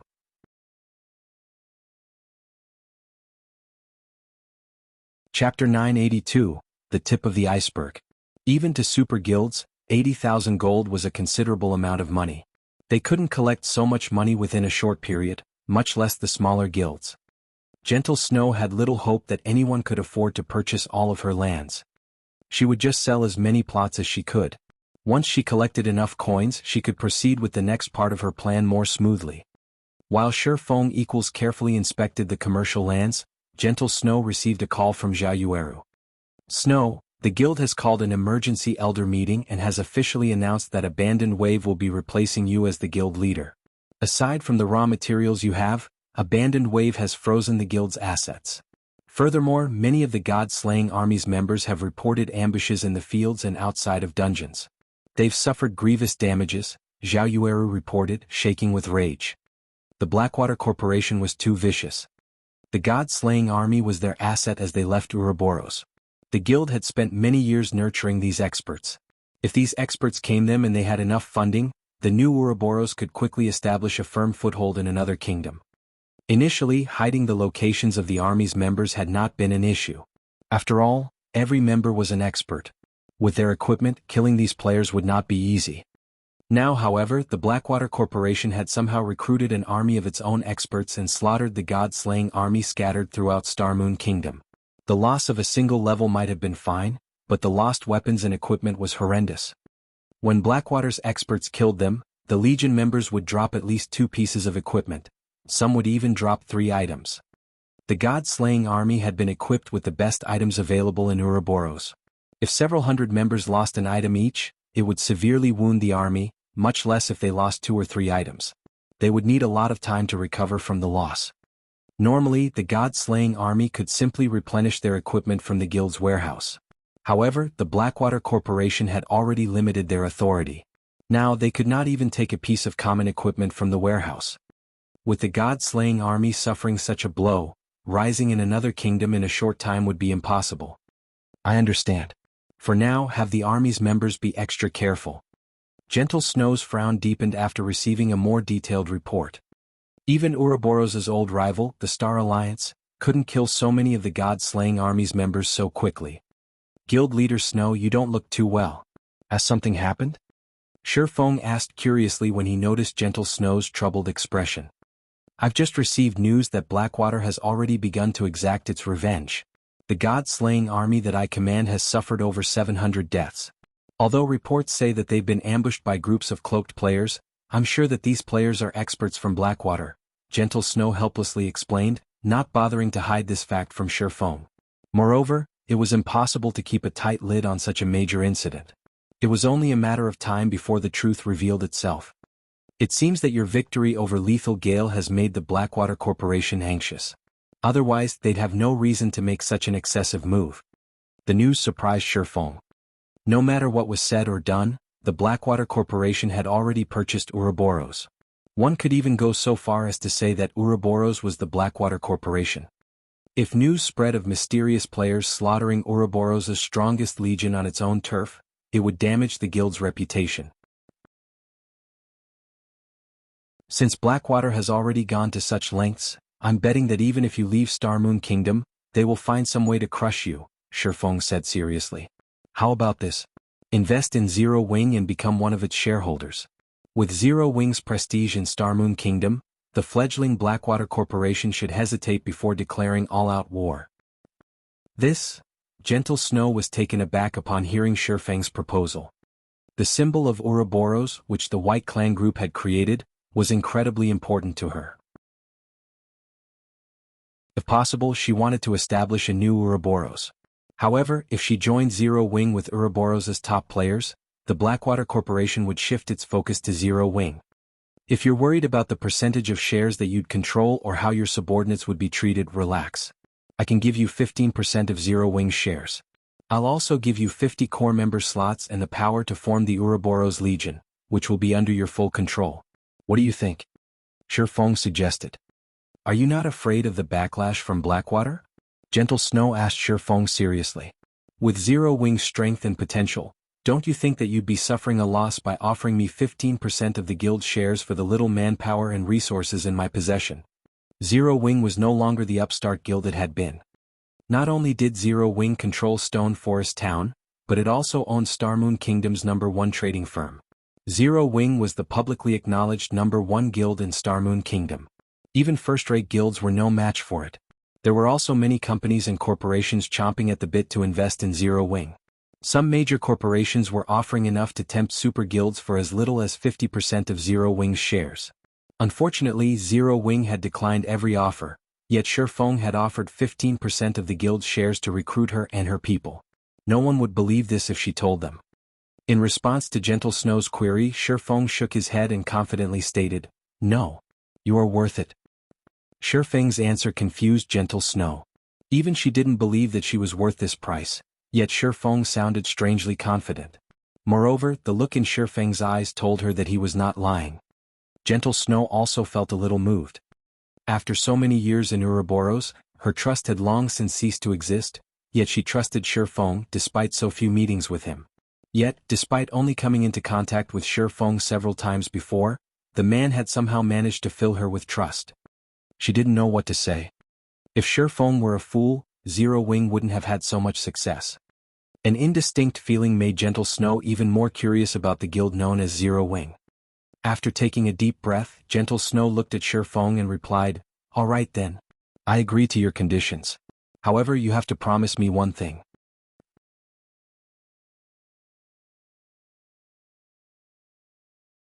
Chapter 983, Gentle Snow's Condition. Hellscythe_Fluffy Goblin. Chapter 983, Gentle Snow's Condition. Guild Leader Snow, feel free to state any concerns, Feng said, chuckling. Many of Ouroboros' elite and expert players followed Gentle Snow. If he recruited all of them, it would raise Zero Wing's overall strength by a large margin. Although Zero Wing's member count still wouldn't compare to a first-rate guild's, it would have far more elites than its competition. There was also Gentle Snow's potential to consider. If he could give Gentle Snow access to the secret pavilion simulation training system, with her talent and his other training resources, it wouldn't be long before she became a true Apex expert. It wouldn't be long before she surpassed him either. What guild wouldn't want such an expert? Moreover, Gentle Snow was different from Fire Dance and Violet Cloud, who lacked management experience. Regarding management capabilities, only Aqua Rose might be a match for Gentle Snow. Before joining Zero Wing, Aqua Rose had only managed her own subordinates in Twilight Echo. Gentle Snow, on the other hand, had managed Ouroboros. Moreover, her previous guild had continuously improved. The guild had even shown signs of surpassing the Star Alliance. Even if Gentle Snow listed 3 or 4 conditions, Feng would likely agree. Only Feng knew exactly how valuable an expert capable of becoming a Tier 6 God-ranked player was to a guild. After so many years of development, Ouroboros has formed its own perfect expert training system. This was the reason that Ouroboros had ranked near the top among first-rate guilds. Unlike other guilds, we could produce our own experts without recruiting or poaching players. However, the perfected expert training system had cost my White Clan group too much. Although I can bring the God-slaying army with me, I can't take the training center. The White Clan group only owns 40% of the training center's shares, while the other companies own the remaining 60%. I want Zero Wing to purchase the training center. Gentle Snow's condition stunned Feng for a moment.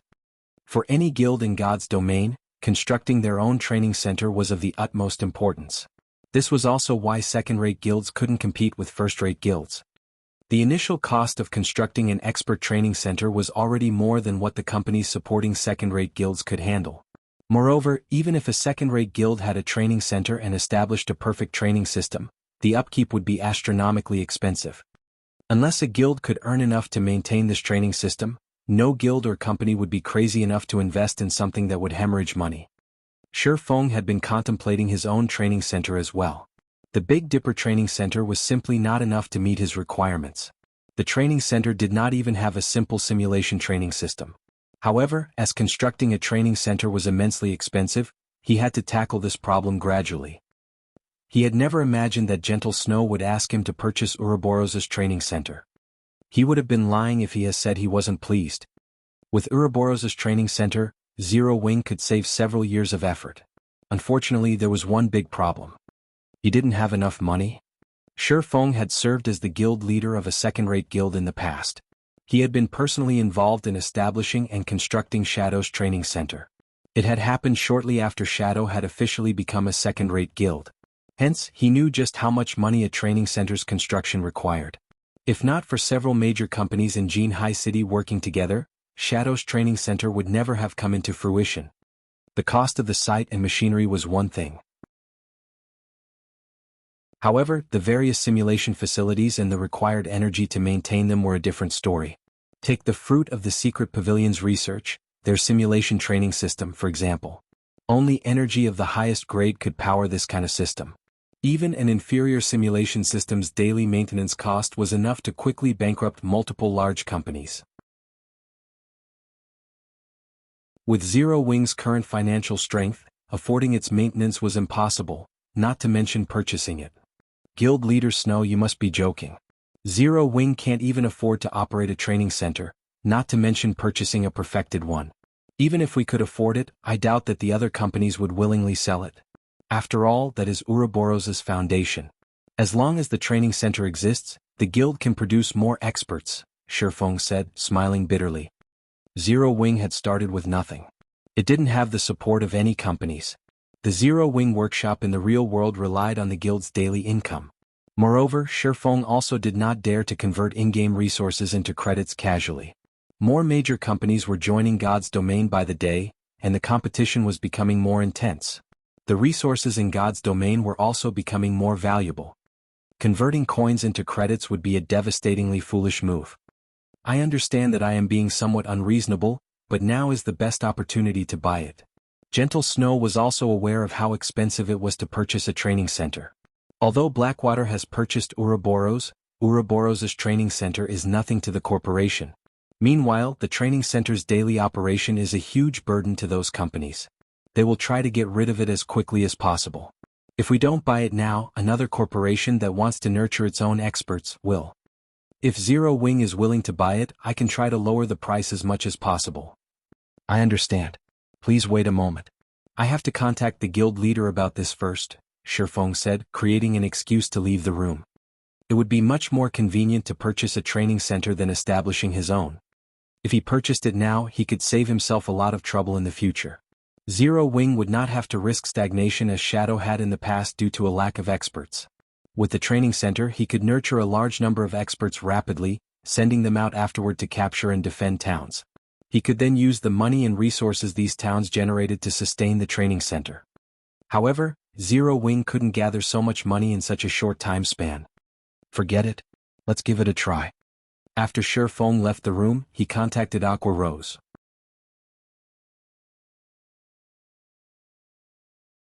Chapter 984, Qualifications for Cooperation. Hellscythe_Fluffy Goblin. Chapter 984, Qualifications for Cooperation. Although Aqua Rose was Zero Wing's vice guild leader, her family owned its own large business. Twilight Echo was a first-rate guild with an even longer history than Ouroboros. Aqua Rose's family was one of Twilight Echo's major shareholders. In the past, Feng had learned that Aqua Rose's family owned the Sun and Moon Group. In 10 years' time, the Sun and Moon Group would join the Fortune 500 list. Of course, Aqua Rose had been the main contributor to the company's success. The Sun and Moon Group and the Open Source Corporation were both involved in the energy industry. Hence, Aqua Rose's family had been afraid of the Open Source Corporation when they had threatened the family to persuade Aqua Rose. Open Source was one of the industry's giants. On the other hand, Sun and Moon struggled within the middle ranks. If the Open Source Corporation wanted to, it could easily squash the Sun and Moon Group. However, although the Sun and Moon Group only ranked in the mid-range in the energy industry, it wielded an extraordinary amount of funds. After all, the most profitable resource in the world was energy, as it was used in nearly every aspect of life. It was also precisely this reason that Twilight Echo's members had treated Aqua Rose like a treasure, even making her the guild's honorary elder. Not only was the Sun and Moon Group one of Twilight Echo's major shareholders, but it was also the guild's biggest shareholder. Without the company's supply of energy, the other shareholders would choke on the daily cost of maintaining the guild's training center. Guild leader, has something happened? Aqua Rose asked. Aqua Rose was still dealing with the list of members they intended to send to other countries as well as various other tasks. She was so busy that her brain was about to short-circuit. Her helpers also rushed about the office, contacting guild members and dealing with the letters of intent from guild members who were willing to move to the branch guild. Now that Zero Wing planned to expand to other countries, many players wanted to apply to the branch guilds. Although the branch guilds were as safe as the headquarters in White River City, where they didn't have to worry about other guilds provoking Zero Wing, they would have more opportunities for promotion in the branch guilds. In White River City, there were only so many slots available for the guild's main force. Becoming a reserve member was nearly impossible, not to mention becoming an official member of the main force. However, once the branch guilds were established, the guild would establish new main forces, and the main force members enjoyed far more benefits than elite members. Aside from having priority over equipment, just the amount of magic crystals each main force member received was enough to make a player drool. Main force members also had the opportunity to obtain the rumored 100-berry wine.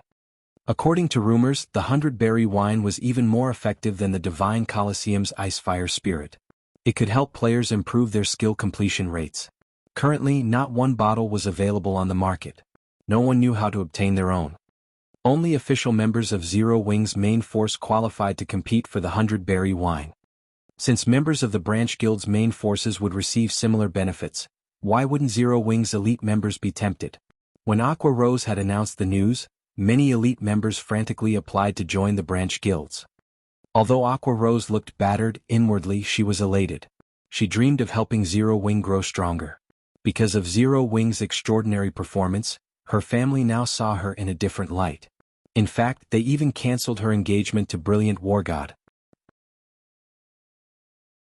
As Zero Wing's performance reached new heights, her status in her household rose.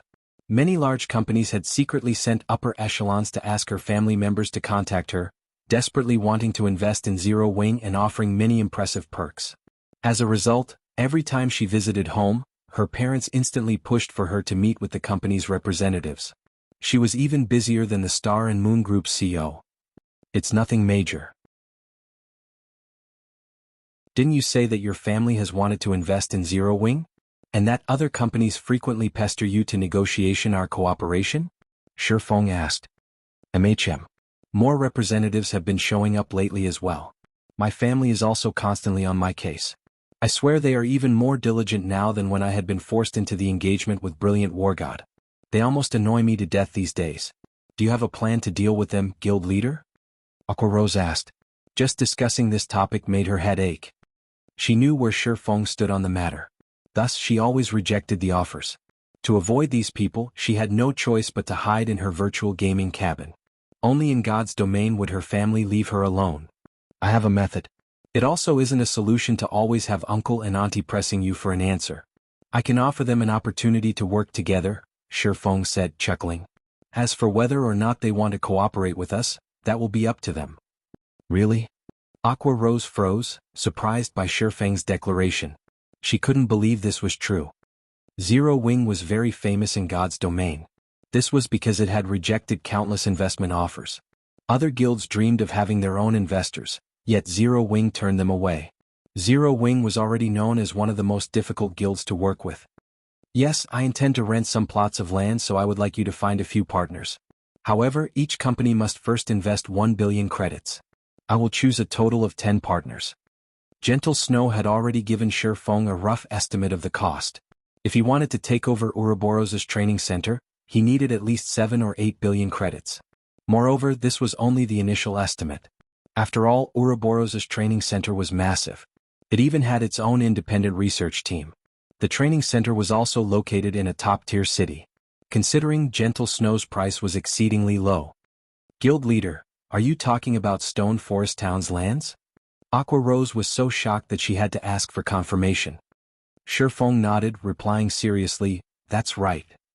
Guild leader, although the player traffic in Stone Forest Town is high, as expensive as the town's lands are, they will never be worth as much as the golden lands in kingdoms and imperial capitals. Moreover, even those golden lands aren't worth that much money. Only a sucker would accept your offer. No one will agree to that, Aqua Rose said helplessly. For some reason, Aqua Rose constantly had the feeling that Feng lived in a different world. She was clearly the rich heiress here, yet when Feng talked about 1 billion credits, it sounded as if he were talking about chump change. That was 1 billion credits they were talking about. While the Sun and Moon Group could collect that much money, the other companies would likely hesitate. What if I have this item? Feng laughed as he retrieved an old parchment from his bag. This parchment was none other than the Star Moon Kingdom city building order. With this, he could claim one unassigned location within Star Moon Kingdom and construct a city.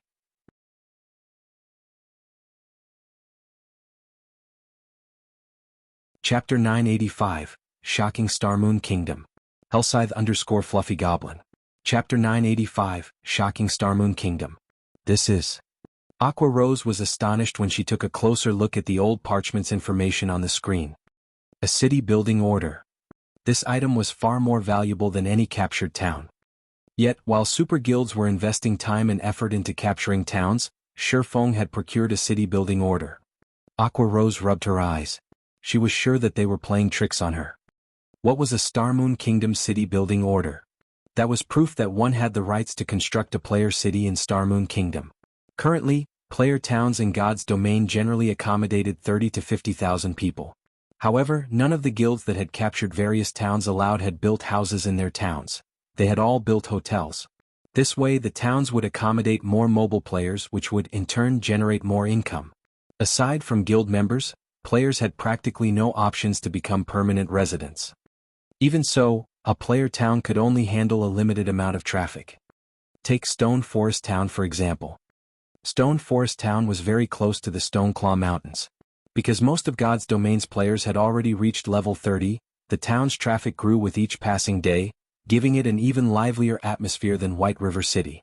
In the end, Zero Wing had no choice but to limit the amount of time each player could reside in Stone Forest Town's hotels.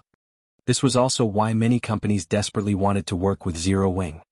However, a town had its limits. Not only was the area around Stone Forest Town small, but the local environment also posed a huge problem. It was not suitable for players seeking entertainment, which greatly limited the benefits a real-world company could reap from setting up a virtual shop. A city, on the other hand, was many times larger than a town. Generally, a town could house over 200,000 resident players, not including mobile players. If they chose an appropriate location, they could easily attract many entertainment seekers, who disliked adventuring and fighting, to live in the city. You've seen the city building order for yourself. Companies that cooperate with Zero Wing will be given priority when purchasing a large plot of land in the city. As for the 1 billion credits, that is only a deposit. However, before you let them in on this secret, find companies that truly intend to cooperate. Moreover, they must sign a confidentiality agreement. I don't want news of this to leak, attracting everyone's attention, Feng explained. In truth, he did not want to sell any of the city's lands because of how much more valuable they would become in the future. If he nurtured his city to have a population in the millions, he could drown Zero Wing in money each day with the profits from renting the city's lands. Unfortunately, he had no avenues to earn so much money in such a short time.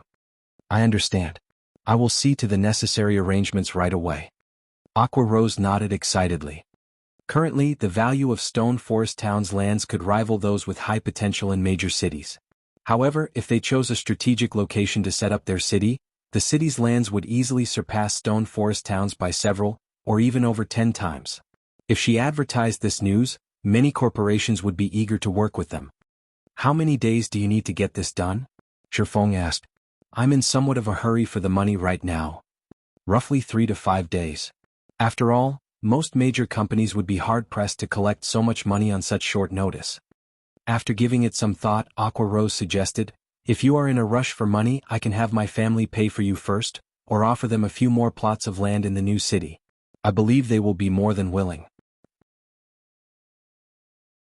Although the new city had yet to be built, if a company could enter the city and construct its own virtual shop immediately, it would massively benefit the company's development in God's domain.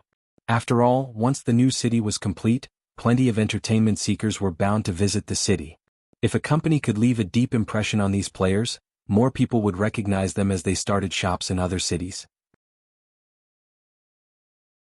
This would create brand awareness. All right.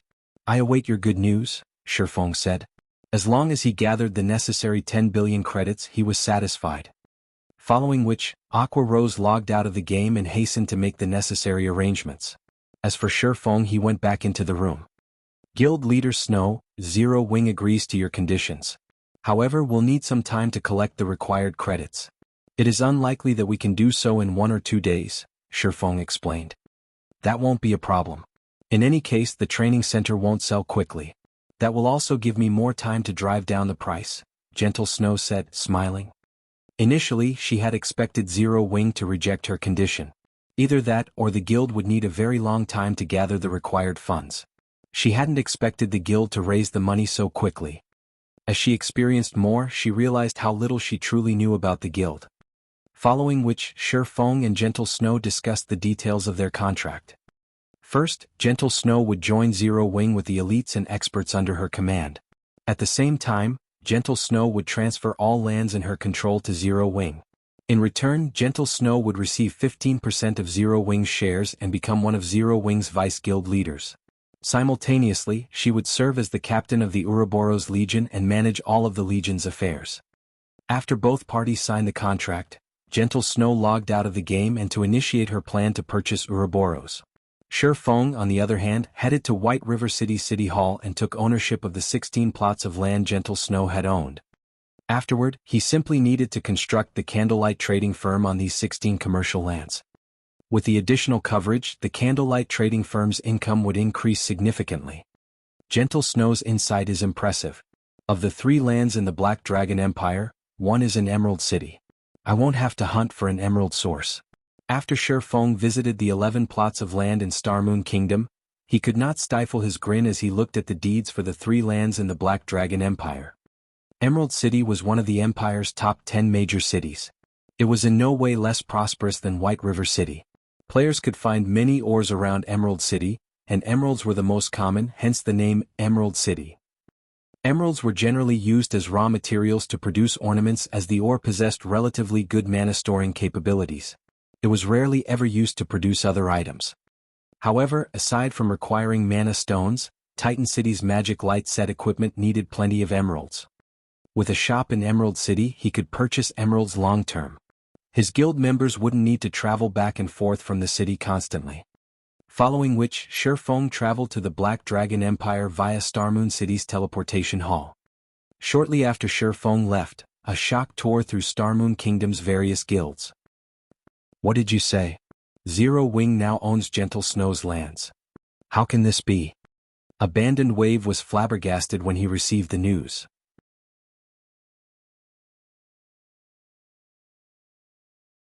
Chapter 986, War of First-Rate Guilds. Boss Wave, there's no mistaking it. If you don't believe me, take a look at these pictures. Our shops in these locations are now owned by the Candlelight Trading Firm, the bald, middle-aged man reported as he displayed the pictures his subordinates had taken. Abandoned Wave's expression darkened as he looked through the images. Gentle Snow. Abandoned Wave slammed his palm on the wooden table. The impact shook the wine glass and bottle of Witch's Tear, nearly sending them to the ground. He had never imagined that, as soon as he forced Gentle Snow out of her position and killed her subordinates, the woman would counter with such a move. He hadn't even had a moment to enjoy his victory. In reality, Abandoned Wave wasn't the only person that Gentle Snow's actions had infuriated. The upper echelons from Starmoon Kingdom's various large guilds wore twisted expressions when they heard the news. What exactly is Gentle Snow trying to do? Has she lost her mind? She actually sold so many high-potential lands to Zero Wing. The various guilds loathed Gentle Snow's latest decision. They would rather pay double the price to purchase Gentle Snow's lands and let them rot in their hands than let them fall into the Candlelight Trading Firm's hands. These lands had originally housed Ouroboros's New Moon Trading Firm. Now, however, they housed the Candlelight Trading Firm. Although the storefronts were the cheapest variations, curious players had already crowded the shop's entrances, interested in the sudden change in purchasing items. It was very easy to transfer a shop's ownership to another player in God's domain. One simply needed to visit a city hall and follow the necessary procedures. If one didn't intend to modify the shop, only changing the name, they could immediately have NPCs do so free of charge. The Candlelight Trading Firm had always been known for its light stones and armor kits. The intermediate armor kits, in particular, usually sold out the instant they were restocked. If not for its low production volume, the Candlelight Trading Firm would have long since dominated Starmoon Kingdom's market. Even so, Candlelight had still become Starmoon Kingdom's #1 trading firm. Moreover, due to the Candlelight Trading Firm's lack of background, it had only purchased a limited number of high-potential lands, despite all of its efforts. As for major cities' golden lands, first, the trading firm could not afford them. After all, one golden land was worth around 3 or 4 high-potential lands in the same city. Unless Zero Wing intended to set up a particular city as its main headquarters or went on a spending spree, it would not purchase a city's golden lands. Second, Zero Wing's members did not have the required reputation to purchase golden lands in other cities. Therefore, the Candlelight Trading Firm's development in Starmoon Kingdom was limited. On the other hand, to avoid competition with the Candlelight Trading Firm, Gentle Snow's high-potential lands had been purchased in cities that lacked Candlelight's presence or were located far from Candlelight's shops. By selling these lands to Zero Wing, Gentle Snow had just compensated for the Candlelight Trading Firm's shortcomings. Moreover, the Candlelight Trading Firm had recently recruited a large number of lifestyle players. Once the trading firm nurtured these lifestyle players, it would be a disaster for their guilds, who were already limited to a small corner of the market. However, they could not do anything to oppress the Candlelight Trading Firm in Starmoon Kingdom. While Starmoon Kingdom's various large guilds tried to think of a solution to cope with the Candlelight Trading Firm's new strength, Feng had teleported to Emerald City from the Black Dragon Empire's imperial capital, Black Dragon City. As soon as Feng exited the teleportation hall, he found just as many players in Emerald City as there were in White River City. Only the players' levels and equipment was slightly inferior to those in his home city. Currently, due to the teleportation house, one could easily find level 37 or level 38 players roaming about White River City streets. Prior to that, level 39 experts were as rare as a phoenix feather. Emerald City, however, was different. Feng rarely saw level 36 players roaming the streets, much less those who had reached level 37 or higher. However, unlike kingdoms, second or first-tier cities with populations ranging in the tens of millions were designated to God's domains empires. It was easy to find many gaming workshops and guilds based in these cities. With Emerald City being one of the top 10 cities of the Black Dragon Empire, Feng saw members from no less than 10 different guilds going about their business. Such a sight was rare in Starmoon Kingdom.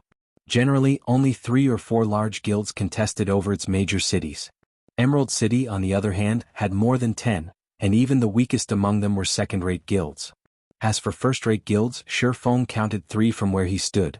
Emerald City already had as many first-rate guilds as Starmoon Kingdom. I recall that the Undefeated Dynasty had been Emerald City's ruling guild in the past. Among the many first-rate guilds, Undefeated Dynasty was relatively tolerant. I shouldn't need to worry about any trouble if I set a shop up here. Feng secretly assessed the city's situation as he rode an advanced horse carriage. Based on what he could see, a large number of the guild players roaming the streets belonged to Fantasy Shrine and Undefeated Dynasty. The other first-rate guild was World Dominators, which Feng was familiar with. Ever since Zero Wing had become White River City's overlord, World Dominators had withdrawn from Starmoon Kingdom, shifting its focus to the Black Dragon Empire and other kingdoms. Mountain ranges surrounded Emerald City, and it produced rare ores and emeralds. It was considered a strategic city in the Black Dragon Empire. There were only so many guilds in the city right now because the Dragon Phoenix Pavilion paid little attention to them. After Feng alighted from the horse carriage, he saw over a dozen independent players leaving the New Moon trading firm. These players had very high levels, with the lowest among them being level 36 and the rest being level 37. In a large guild they would be elite members. As for their combat standards, at this stage of the game, it was very difficult for independent players who hadn't reached the Trial Tower's 5th floor to reach level 37. Moreover, these players were well equipped. Even the most inferior piece of equipment they wore was a level 35 secret silver rank. In the eyes of ordinary players, they would definitely be considered experts. Damn it, to think that intermediate regeneration potions and intermediate mana recovery potions would sell out so quickly. If I had known that something like this would happen, I would have stockpiled. Now, I won't be able to earn a little bounty reward no matter how much I try. There's nothing we can do. Who would have expected Fantasy Shrine and Undefeated Dynasty to start a war against each other in Emerald City? They are even placing bounties on each other's members. Really though, what is up with these guilds? Why did they suddenly declare war on each other? Haven't they tolerated each other pretty well until now? Based on some insider information I obtained, it seems that the two guilds have discovered a town above a mithril vein. If the town is captured, players can mine the vein freely. A mithril vein. Won't they be rich if they capture the town? I know, right? However, the NPCs guarding that town are extraordinary. Capturing the town will be very difficult. If one guild ambushes the other, the latter's efforts will go to waste. That's why both sides are trying to chase each other out of Emerald City. Large guild members sure have it easy. While independent players like us are exhausting ourselves just to find ordinary ores, they get to mine mithril ore in the safety of a town. As these players spoke of the mithril vein, they nearly drooled. Although mithril ore was not particularly valuable, it was frequently used to forge weapons and equipment. Generally, selling the mithril ore one had was very easy. If they could harvest a steady supply of the ore, they could earn more money than they could imagine. A mithril vein? Feng's lips curled into a smile as he watched the departing independent players.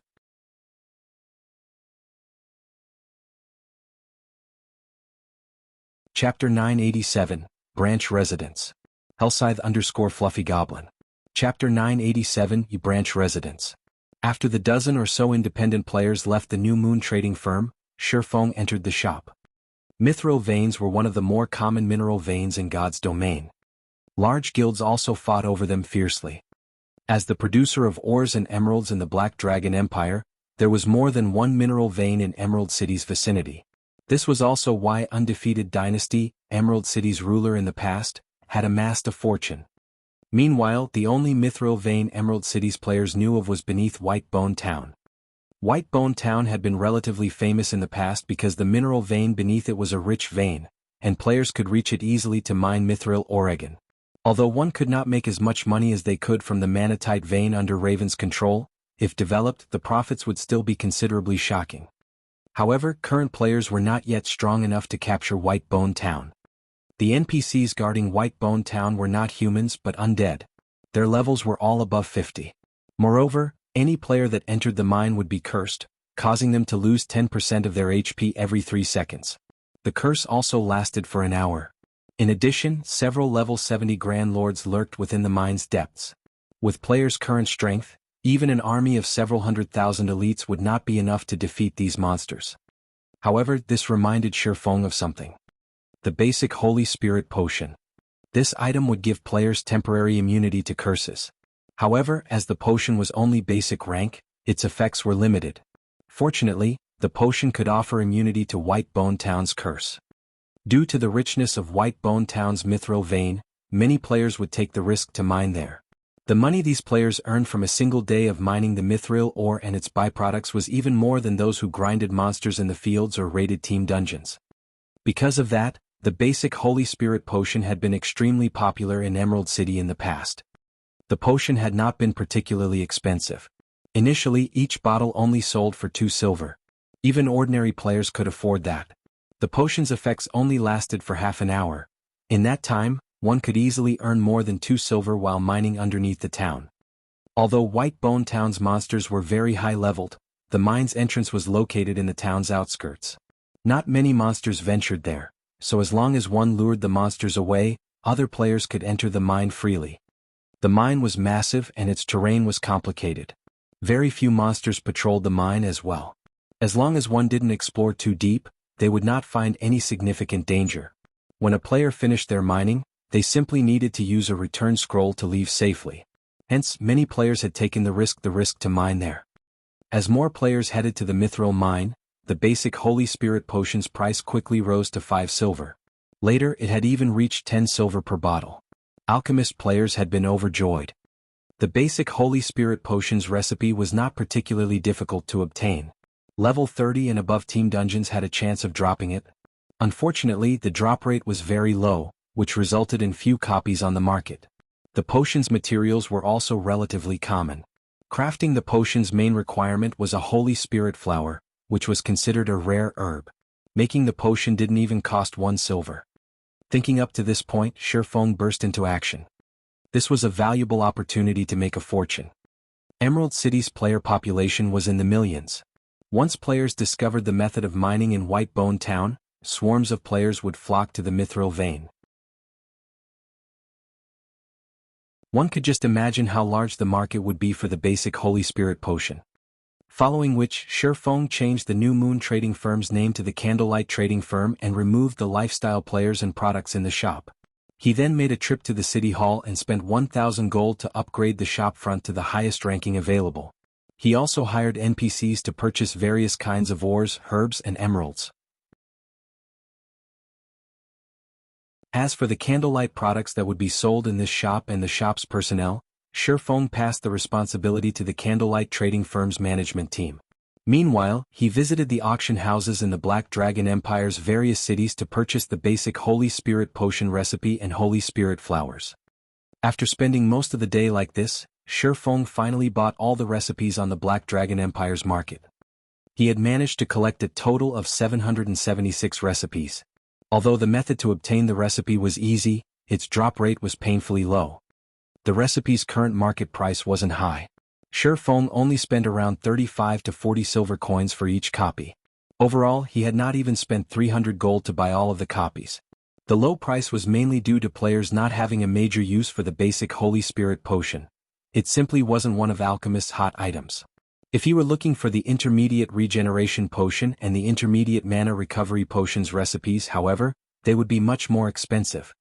With so many recipes, even after every alchemist in the Candlelight Trading Firm learned it, he would still have plenty to spare. Feng had also bought over 6,500 stacks of Holy Spirit flowers, with 20 flowers per stack. Currently, each stack sold for around 12 to 13 silver. In total, Feng had spent over 800 gold on the Holy Spirit flowers. For a while, I'll have Candlelight purchase Holy Spirit flowers. Feng was mostly satisfied with how many Holy Spirit flowers he had procured. At the end of the day, the Holy Spirit flower was a rare herb.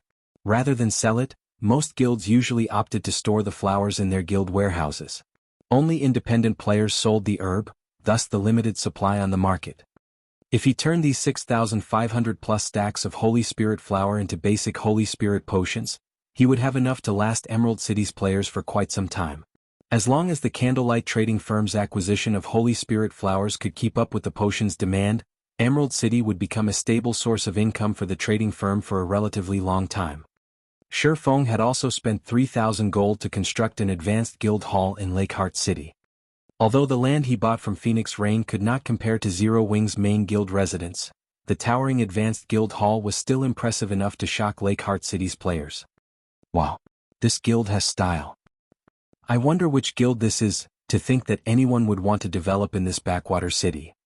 It shouldn't be a large guild, right? Maybe it's some third-rate guild. I guess you're right. There is no way a large guild would fancy our Lakeheart City. There were not many players residing in Lakeheart City due to its location on an island. There were not many good leveling spots around either. The city's current population was slightly over 100,000. No first-rate guild would waste their efforts on a desolate city like this.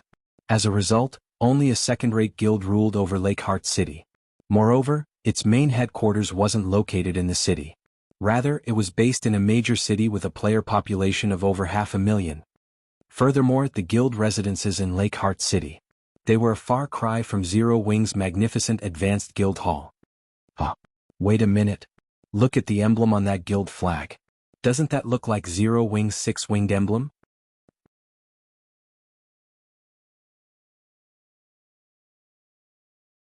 Chapter 988, The Seven Treasures' First Appearance. Hellscythe_Fluffy Goblin. Chapter 988, The Seven Treasures' First Appearance. Upon hearing Zero Wing's name, the players on the street turned to look at the flag flying from the guild hall's roof. It really is a six-winged emblem. What? Starmoon Kingdom's #1 guild is actually starting a branch guild here. Many people felt chills crawl down their spines, excitement overwhelming them as they stared at the guild flag. None of them could believe their eyes. Although Lakeheart City was in the Black Dragon Empire, the empire neighbored Starmoon Kingdom. They were up to date about the nearby kingdoms. They also frequently purchased a copy of the God's Domain Experts list. Everybody knew about Zero Wing's guild leader, Black Flame. Moreover, the ruler of the Black Dragon Empire's imperial capital, the Dragon Phoenix Pavilion, had suffered at Zero Wing's hands. With such a powerful guild appearing in Lakeheart City, how could they contain their excitement? Since Zero Wing is coming here, does this mean we'll have a chance to join Zero Wing? I guess so. When a guild develops in a new city, it normally recruits some of the local players to expand gradually. I heard that the benefits Zero Wing offers are awesome. They are even better than what first-rate guilds offer. In other guilds, I heard that only core members get to use the guild hall's private rooms. On the other hand, one only needs to be an elite member in Zero Wing to rent a private room and accumulate the double EXP buff. I've always wanted to join Zero Wing. Unfortunately, it costs too much to teleport from the Black Dragon Empire to White River City. Now though, I don't have to worry about teleportation fees. Anticipation filled these independent players' hearts as they ogled Zero Wing's new guild residence. To ordinary players, traveling to other countries was too expensive. Even if they spent their entire fortune traveling to White River City, there was no guarantee that they would be accepted into the guild. Furthermore, they had long since familiarized themselves with Lakeheart City and its surroundings. If they started developing in an unknown city, their leveling speed and daily income would decrease drastically. In addition, unlike in Lakeheart City, they wouldn't have companions to rely on in White River City. Now, however, times had changed. Shortly after Zero Wing's branch guild had appeared, news of this matter quickly spread throughout the city. Some rejoiced while others grew worried. To independent players, Zero Wing's appearance was good news. To the local guilds, however, nothing was good about this development. When the Crimson Castle Guild, the second-rate guild ruling over Lakeheart City, received the news, it had held an emergency meeting among its upper echelons. Why has Zero Wing suddenly shown up in a backwater city like Lakeheart City? If Zero Wing really intends on developing here, they will target the high-resource areas we usually occupy. What's there to be afraid of? Even if Zero Wing is powerful in Starmoon Kingdom, this is Lakeheart City. This is our territory. We are far more familiar with the city's surroundings than Zero Wing. Even if a war breaks out between our guilds, the winner isn't set in stone. Crimson Castle's upper echelons discussed the situation heatedly. Although the leveling areas around Lakeheart City were not particularly beneficial, once players familiarized themselves with the area, their leveling speed would increase. Moreover, unlike other cities, there were very few guilds in Lakeheart City. This allowed Crimson Castle to obtain plenty of raw materials very easily. There is no need to get too worked up about this. I have heard that the situation in Starmoon Kingdom isn't very stable. Zero Wing won't focus too much on conquering Lakeheart City. Moreover, the Dragon Phoenix Pavilion has a grudge against Zero Wing. If we report Zero Wing's arrival to the pavilion will seek vengeance, the dignified, middle-aged man in the guild leader's seat said as he watched the arguing players before him. In a deep tone he said, "During this period, keep an eye on Zero Wing's members. Report everything to the pavilion." Hearing their guild leader's order, the Crimson Castle's upper echelons fell silent and nodded in agreement. As their guild leader had said, Zero Wing had used the Dragon Phoenix Pavilion as a stepping stone to become famous, leaving the pavilion's prestige in tatters. After that incident, the Heavenly Dragon Pavilion's 9 Dragons Emperor declared that he would not let the matter rest. Although dealing with Zero Wing in Starmoon Kingdom was difficult for the Dragon Phoenix Pavilion, it was a different story in the Black Dragon Empire. The Black Dragon Empire was the pavilion's territory. It would be child's play to take care of a measly branch guild.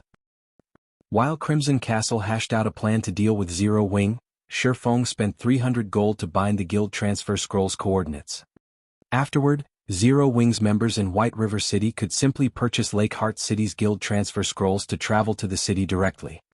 The guild transfer scroll was one of a guild's greatest benefits. Unlike NPC cities' teleportation halls, which charged a steep teleportation fee, players only needed to purchase the corresponding guild transfer scroll to reach their desired guild residence.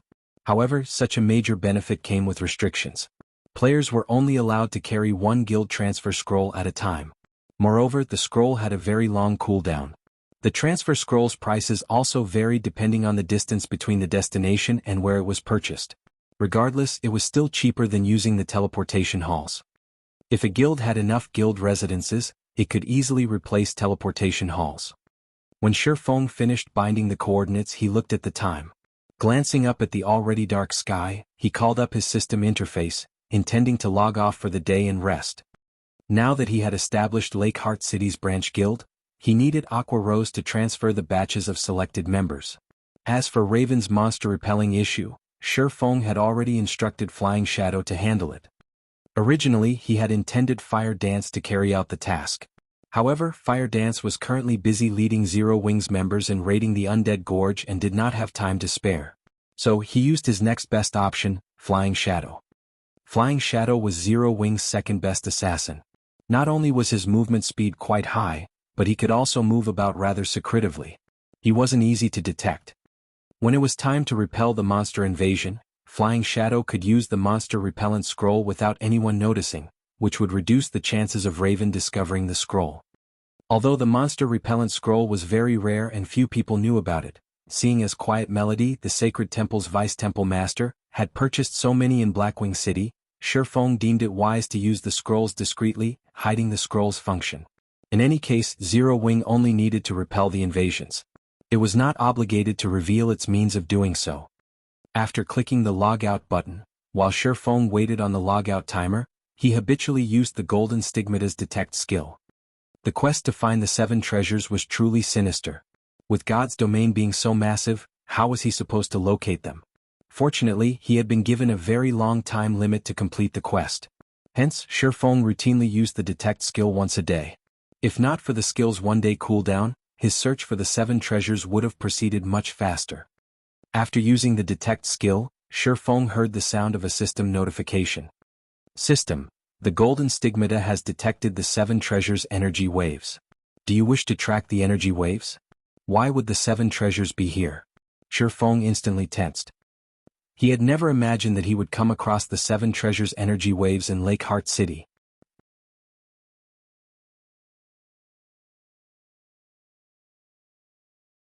Chapter 989, Special Set Equipment. Hellscythe_Fluffy Goblin. Chapter 989, Special Set Equipment. Upon hearing the system notification, Feng immediately stopped the logout process and chose to track the energy waves. The golden stigmatas detect had a 50,000-yard range, which was not particularly large. The skill just managed to cover Lake Heart City as well as the surrounding forest and fields. There should not be any monsters within that range, and it was even less likely for there to be any relics. Otherwise, someone would have long since discovered them. After all, it was impossible for an NPC city to be constructed above a relic.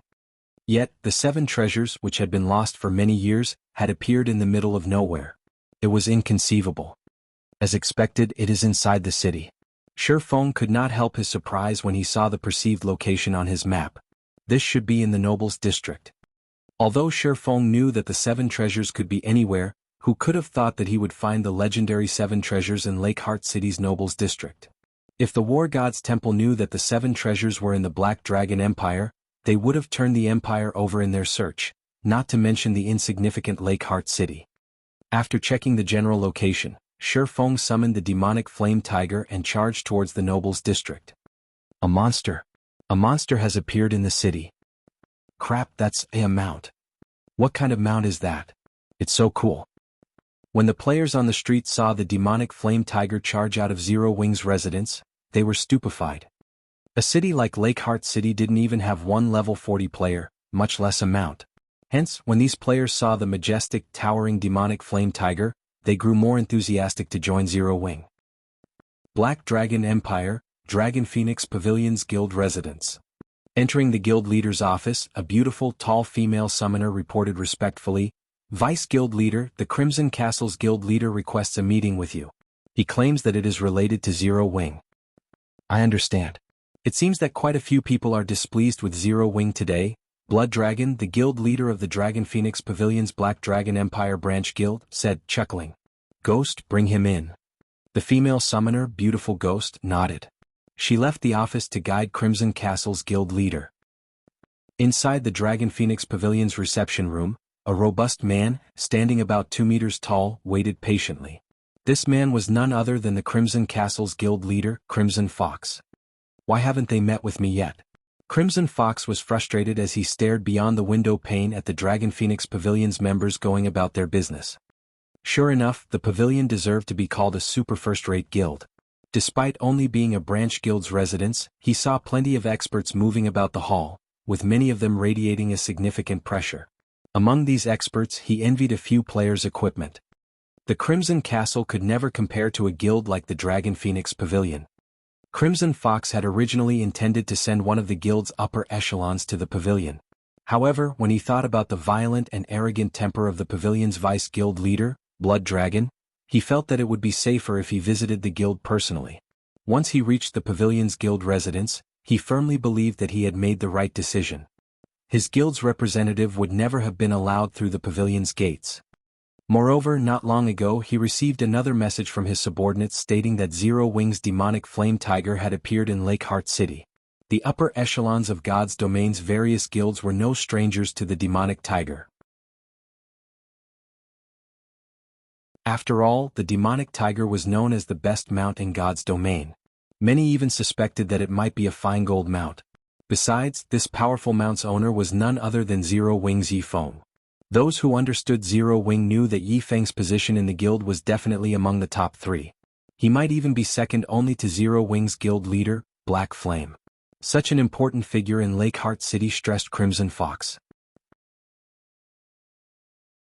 Anyone capable of leading a large guild was no idiot.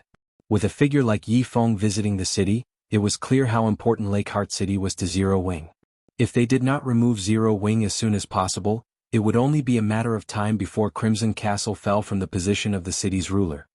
While Crimson Fox occupied himself with these thoughts, the reception room's wooden doors swung open. A tall beauty then entered the room. This woman was the female summoner Beautiful Ghost, who had reported to Blood Dragon. When Crimson Fox's eyes met Beautiful Ghost, he shuddered. Alarm bells rang in his mind, warning him to be careful of the woman standing before him. "You're Crimson Fox? Follow me," Beautiful Ghost said. After sparing Crimson Fox a glance, she turned and left the reception room with an air of indifference. Her eyes hadn't contained a hint of respect when she looked at Crimson Fox. Rather, they held contempt as if she had been watching an ant. If not for Blood Dragon's orders, she would not have paid any attention to the man at all. Although Crimson Fox wanted to respond, after a moment of hesitation, he chose to shut his mouth. Aside from the fact that he was on foreign soil, this female summoner was already stronger than him. Not only was she level 39, but her equipment also radiated the unique glow of dark gold items. Moreover, the red-blue robes, headwear, and other equipment were clearly pieces of a set. In other words, Beautiful Ghost wore a dark gold set equipment. In comparison, he only had individual pieces of level 35 dark gold equipment. A level 35 dark gold set equipment? As expected of a super first-rate guild. Crimson Fox smiled bitterly. He had no choice but to endure this woman's contemptuous look. After all, she had more than earned her arrogance. However, Crimson Fox did not know that Beautiful Ghost's dark gold set equipment was not a level 35 set. If Feng were present, he would have instantly recognized the equipment. This was the level 40 dark gold set equipment, life summons. Only level 40 and above field great lords had a chance of dropping these set pieces. Initially, only level 40 summoners could equip the life summons set. However, this equipment was somewhat special. If one had all 5 pieces of the set, the level requirement would drop by 5 levels. Under Beautiful Ghost's lead, Crimson Fox quickly arrived before the guild leader's office on the 3rd floor. On his way, Crimson Fox had seen many level 50 NPC guards. Without someone of relevance as a guide, even the guild's elite members would not be allowed near the guild leader's office. Upon entering the office, Crimson Fox involuntarily shuddered. He felt an immense pressure, almost as if a boss monster were in the room with him. Moreover, it didn't feel like any ordinary boss monster. At the very least, it felt like a lord boss or stronger. How is this possible? Crimson Fox stared at Blood Dragon, who leaned against his office chair while enjoying a glass of wine, shock filling his heart. Is this the Dragon Phoenix Pavilion's vice guild leader? At this moment, Crimson Fox struggled to breathe. Compared to Blood Dragon, the pressure he felt from Beautiful Ghost before was a joke. Against Beautiful Ghost, he could, more or less, move unaffected. However, when faced with Blood Dragon, his movements were somewhat sluggish. In battle, this pressure would greatly impact his combat power. However, the scene inside the office was even more shocking. Seated opposite of Blood Dragon was a gorgeous woman who, despite the powerful mental oppression in the room, seemed utterly unaffected.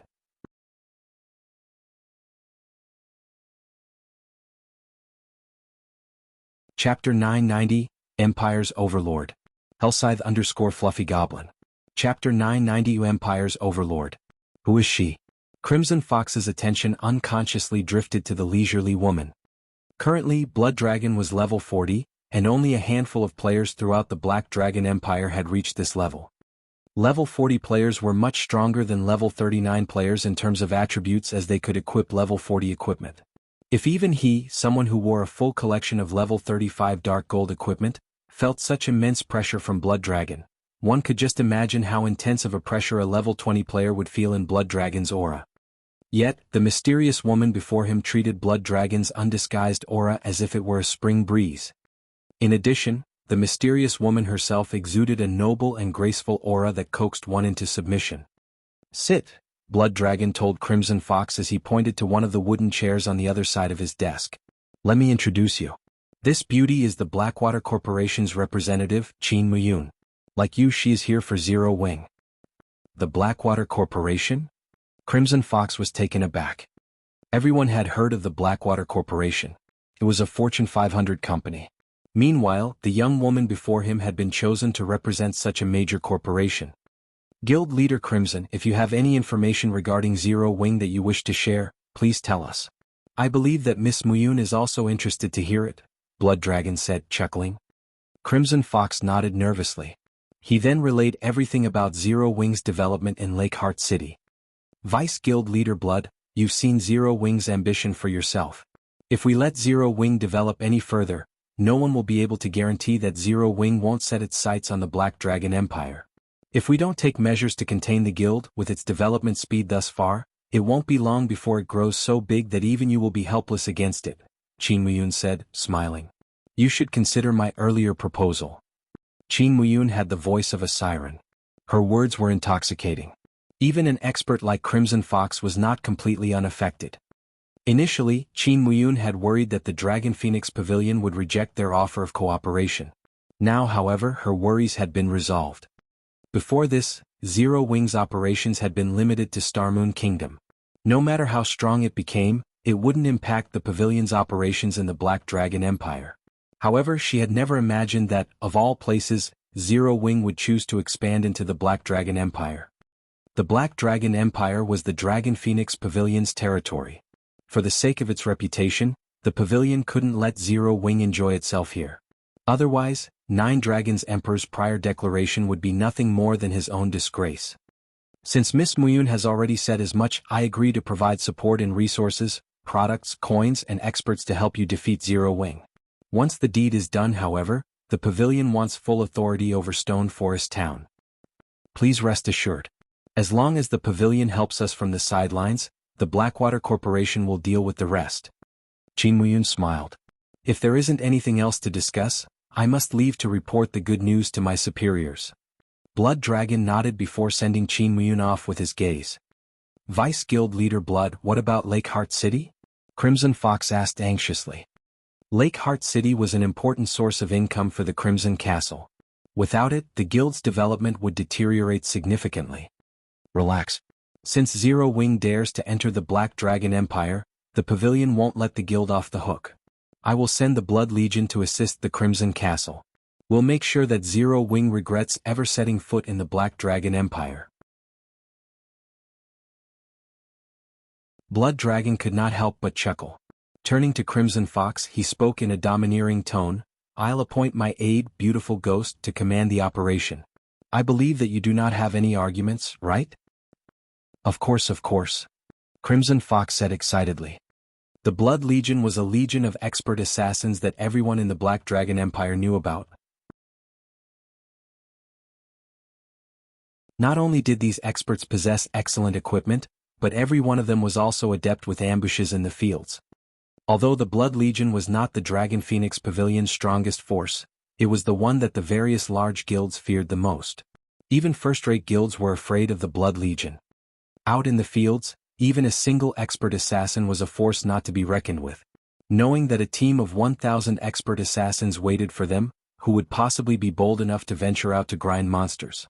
Even if a guild dispatched a small army of players to hunt down the Blood Legion, its efforts would be futile. It was precisely this reason that the various large guilds paled at the mention of the Dragon Phoenix Pavilion's Blood Legion. Only a super first-rate guild with a powerful foundation was capable of compiling such a force. For a first-rate guild, even forming a team of 100 expert assassins was impossible. Now that the pavilion intended to dispatch the Blood Legion, Zero Wing's members should not even consider leaving Lakeheart City. If they did, they should not dream of returning alive. If this persisted, Zero Wing would not survive in Lakeheart City. Eventually, it would be forced to withdraw. I'll leave the rest to you, Blood Dragon told Beautiful Ghost. Vice Guild Leader, do not worry. I will gather the men right away. It will only take a few days to eradicate Zero Wing from the Black Dragon Empire, Beautiful Ghost said very confidently. In Beautiful Ghost's opinion, their opponent was merely Zero Wing's branch guild. Dispatching the Blood Legion was simply making a big fuss over nothing. Lakeheart City's Nobles District. Not many players wandered down the street of Western European buildings, only NPC nobles. When Feng arrived before a luxurious mansion atop the demonic Flame Tiger, he noticed a team of 20 players gathered at its gates. He also spotted a few familiar figures among the team members. These people were none other than Thoughtful Rain, Blue Bamboo, Gunfire, Death Wind, and Autumn Goose. Big brother Feng, why are you here?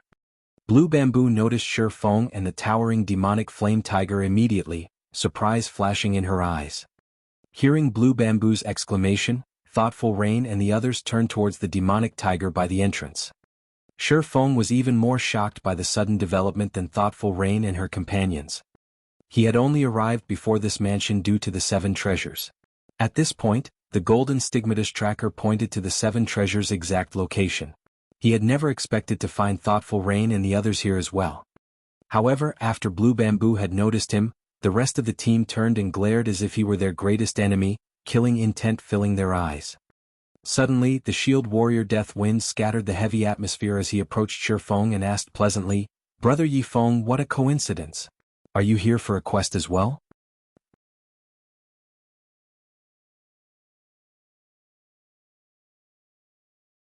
Chapter 991, Cost of Contempt. Hellscythe_Fluffy Goblin. Chapter 991, Cost of Contempt. An acquaintance. When everyone in the team saw Deathwind greet Feng, their gazes softened slightly. Even so, they remained very cautious with him.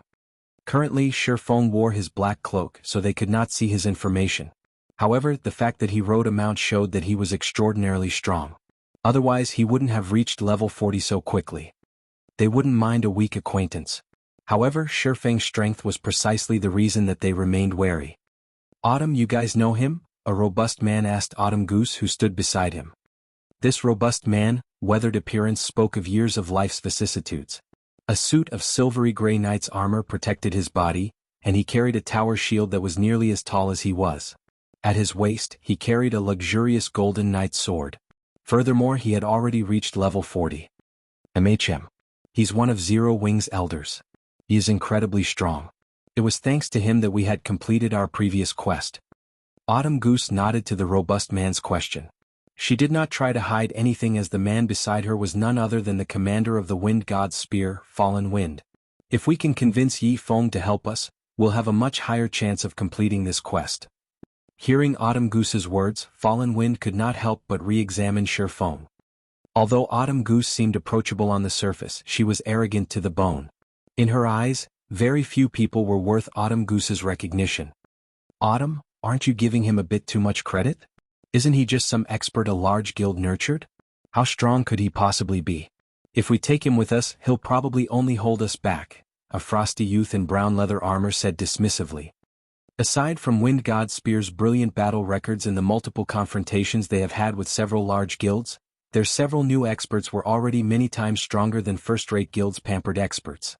As for the members here today, they were the creme de la creme of the Wind God Spear. Every Wind God Spear member here was a top-class expert with a list of illustrious achievements. How could someone like Feng possibly compare to them? To further his point, the youth had never seen Feng's name on God's Domain's experts list. Disregarding the cold youth's words, Autumn Goose looked directly at Fallen Wind and said, "Commander, I believe that Big Brother Deathwind will also support my point." At Autumn Goose's strong recommendation of Feng, Thoughtful Rain's beautiful eyes sparkled with anticipation. Although she did not understand why, whenever she was with Feng, she felt indescribably safe. She didn't even feel like this when she traveled with someone as powerful as Fallen Wind. This is interesting. Fallen Wind could not help but watch the cloaked Feng, curiosity flashing in his eyes. Naturally, there was no need to mention Feng's level. However, the swordsman's combat standards were unknown. Generally, one could judge a person's strength based on the aura they radiated. The stronger a person was, the stronger their aura was. Such a phenomenon was due to the confidence they gained from experiencing countless battles. Yet, even after observing Feng for a long moment, Fallen Wind could not sense any aura that hinted at Feng's strength. As to whether or not Feng concealed his aura, this was unlikely. After all, even experts would find it extremely difficult to conceal their aura completely unless their mental fortitude had reached a certain level. However, experts capable of doing so were generally in their 30s or 40s. Some only reached this refinement in their 50s. To put it simply, it was impossible for a youth to have enough control to hide their aura. However, both Autumn Goose and Deathwind seemed to admire Feng. This was strange indeed. Autumn, let's pass on asking him this time. If the opportunity presents itself, we can invite him in the future. We've already determined our team's roster. Sudden adjustments to the team will increase our chances of failure, Fallen Wind said after giving it some thought. We cannot afford to fail this quest. If we complete this quest, the Wind God Spear's strength will climb to a new level. The Wind God Spear won't have to shuffle around in the Dark Knight Empire's shadows anymore. Instead, the Empire's large guilds will have to hide like rats. I understand, Autumn Goose dejectedly replied. She understood Fallen Wind's sentiment. They had invested a lot of effort into this quest. Now that they had reached the final phase and were prepared, they would be taking unnecessary risks if they replaced one of the team members. Our commander knows best. If we allow a half-assed expert into the team, I'll constantly have to worry about him dragging me to the grave, the cold youth said, nodding. When Thoughtful Rain and Blue Bamboo heard Fallen Wind reject Autumn Goose's proposal and Ordinary Blades, the cold youth ridiculed. They were annoyed. However, as they were members of Zero Wing, they did not find it appropriate to intervene in Wind God Spear's internal matters. Yet, Ordinary Blade's disrespect of Feng made the somewhat angry. Commander Fallen, I apologize, but Blue and I won't be participating in this operation. After all, this is the Wind God Spear's affair. It wouldn't be proper for us to take part, Thoughtful Rain announced. They had simply tagged along for this quest due to Fallen Wind's invitation and their friendship with Autumn Goose and the others. Now that Zero Wing's elder had been belittled, how could they, members of Zero Wing, remain on the team? Ordinary apologized to Miss Rain and Miss Blue. Fallen Wind growled as he glared at the frosty youth. How could he not understand the meaning behind Thoughtful Rain's words? The sudden development stupefied Ordinary Blade. He was simply trying to make himself look good before Thoughtful Rain and Blue Bamboo. How had things ended up this way? What was going on here? Miss Rain and Miss Blue are members of Zero Wing. Fallen Wind softly reminded the boy. This was the first time Ordinary Blade had met Thoughtful Rain and Blue Bamboo. In addition, as the two women were participating in the quest as individuals, they had not worn their guild emblems. Hence, Ordinary Blade had not realized that the duo was from Zero Wing. Miss Rain, I misspoke. Please forgive me, Ordinary Blade quickly apologized after realizing his blunder. He very much felt like digging a hole and jumping in. Seeing Ordinary Blade's distress, Autumn Goose, who was familiar with the youth, could not help but giggle. In the Wind God's Spear, Ordinary Blade was famous for his indifference. However, when the youth had met Thoughtful Rain for the first time, his eyes had nearly fallen from their sockets. It was obvious that the youth was interested in Thoughtful Rain. Unfortunately, his attempt to impress her had backfired magnificently. This time, even their commander couldn't save him. She and Thoughtful Rain were as close as sisters. She was very familiar with Thoughtful Rain's personality. When Thoughtful Rain made a decision, even a force of nature wouldn't change her mind. She remembered Thoughtful Rain's decision to join Zero Wing. No matter how much she had tried to dissuade the girl, hadn't Thoughtful Rain still joined the guild?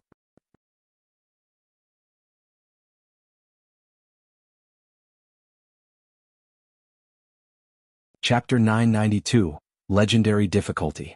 Hellscythe_VampireCat. Chapter 992, Legendary Difficulty. Thoughtful Rain's resolute refusal gave Fallen Wind a headache. Ordinary Blade truly knew how to give him trouble. Thoughtful Rain was a God's Domain player who had come into contact with virtual reality games just recently. However, when Fallen Wind watched the battle video Autumn Goose sent him, which showed a duel between herself and Thoughtful Rain, a shiver had crawled down his spine. If not for Autumn Goose telling him about Thoughtful Rain's situation, he would not have even imagined that God's Domain was her first virtual reality game. Within just a few months' time, she had actually managed to grow to a point where she could hold her own against Autumn Goose. Her improvement speed was simply godly. Compared to Thoughtful Rain, those players who were held up as geniuses in God's Domain were simply garbage. Recently, Autumn Goose had been improving very quickly, and right now, her strength already ranked steadily within the top 10 of the Wind God Spear. Although the Wind God Spear was only an adventurer team, its members were all battle maniacs and extremely proud. Members of the team would frequently spar with each other. They would also often pick fights with members of large guilds. As a result, their strength increased continuously every day. Rather than passing their time leisurely in God's Domain, they desperately sought all sorts of means to improve themselves. Hence, ranking within the top 10 of the Wind God Spear was a challenging proposition, not to mention maintaining a position there. Yet, when Autumn Goose reunited with Thoughtful Rain after not meeting her for a short time, Autumn Goose had actually lost to Thoughtful Rain, who was significantly weaker than herself before, in a duel. Moreover, when Thoughtful Rain defeated Autumn Goose, it was obvious she had not used her full strength. Fallen Wind found it truly hard to fathom what heights Thoughtful Rain's combat power had already reached. However, he estimated that she should be able to rank within the top 5 of the Wind God Spear. In contrast, although Ordinary Stranger was very talented and his improvement speed was very fast, he only ranked within the top 20 even now. Losing a combatant like Thoughtful Rain would greatly hamper their quest. Just as Fallen Wind was about to say something, a crisp voice suddenly came from within the mansion, echoing throughout the entire courtyard and making everyone's souls tremble. What a lively day it is today. I never thought that even an important person from the War God's Temple would be willing to pay me a visit. However, since you've already arrived, I'll have to ask you to remain and head to another world to enjoy." After the sound of this voice dissipated, a magic barrier enveloped the entire mansion. What's going on? This sudden development threw everyone for a loop, Fallen Wind in particular. Their quest had tasked them to visit Countess Katie Green of the Black Dragon Empire. The Countess would then bring them to a secret location.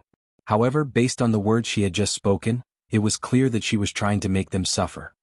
While everyone was panicking, Feng remained relatively calm. It was very obvious to him that the Countess's words were intended for him. Otherwise, she would not have mentioned War God's Temple. While Feng and everyone else were thinking of how to deal with their current predicament, their vision immediately filled with darkness. Every one of them transformed into a streak of light and disappeared from the luxurious mansion. It was as if none of them had ever appeared there. The NPC guards patrolling the streets did not even sense the existence of the barrier magic array. What is this place? Why have my movements turned sluggish? Commander, I can't use my return scroll. Me too. As soon as everyone could see again, they discovered that the scenery before them had changed. Their bodies also felt leaden. Many in the team could not help but grow anxious at this situation.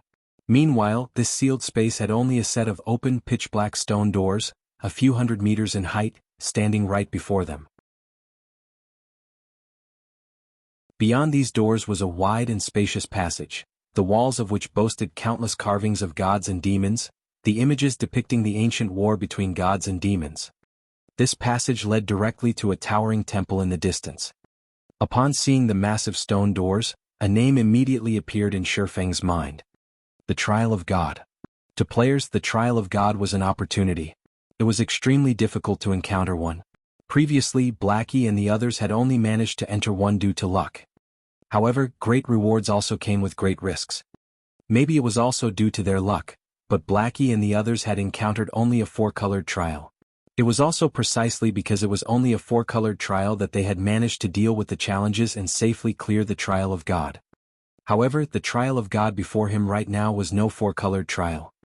Generally, players could determine the rank of the trial they were taking through the transfer gate in the outside world. However, after entering a trial, there was still another method to determine its rank. And that was the size of the trial gate.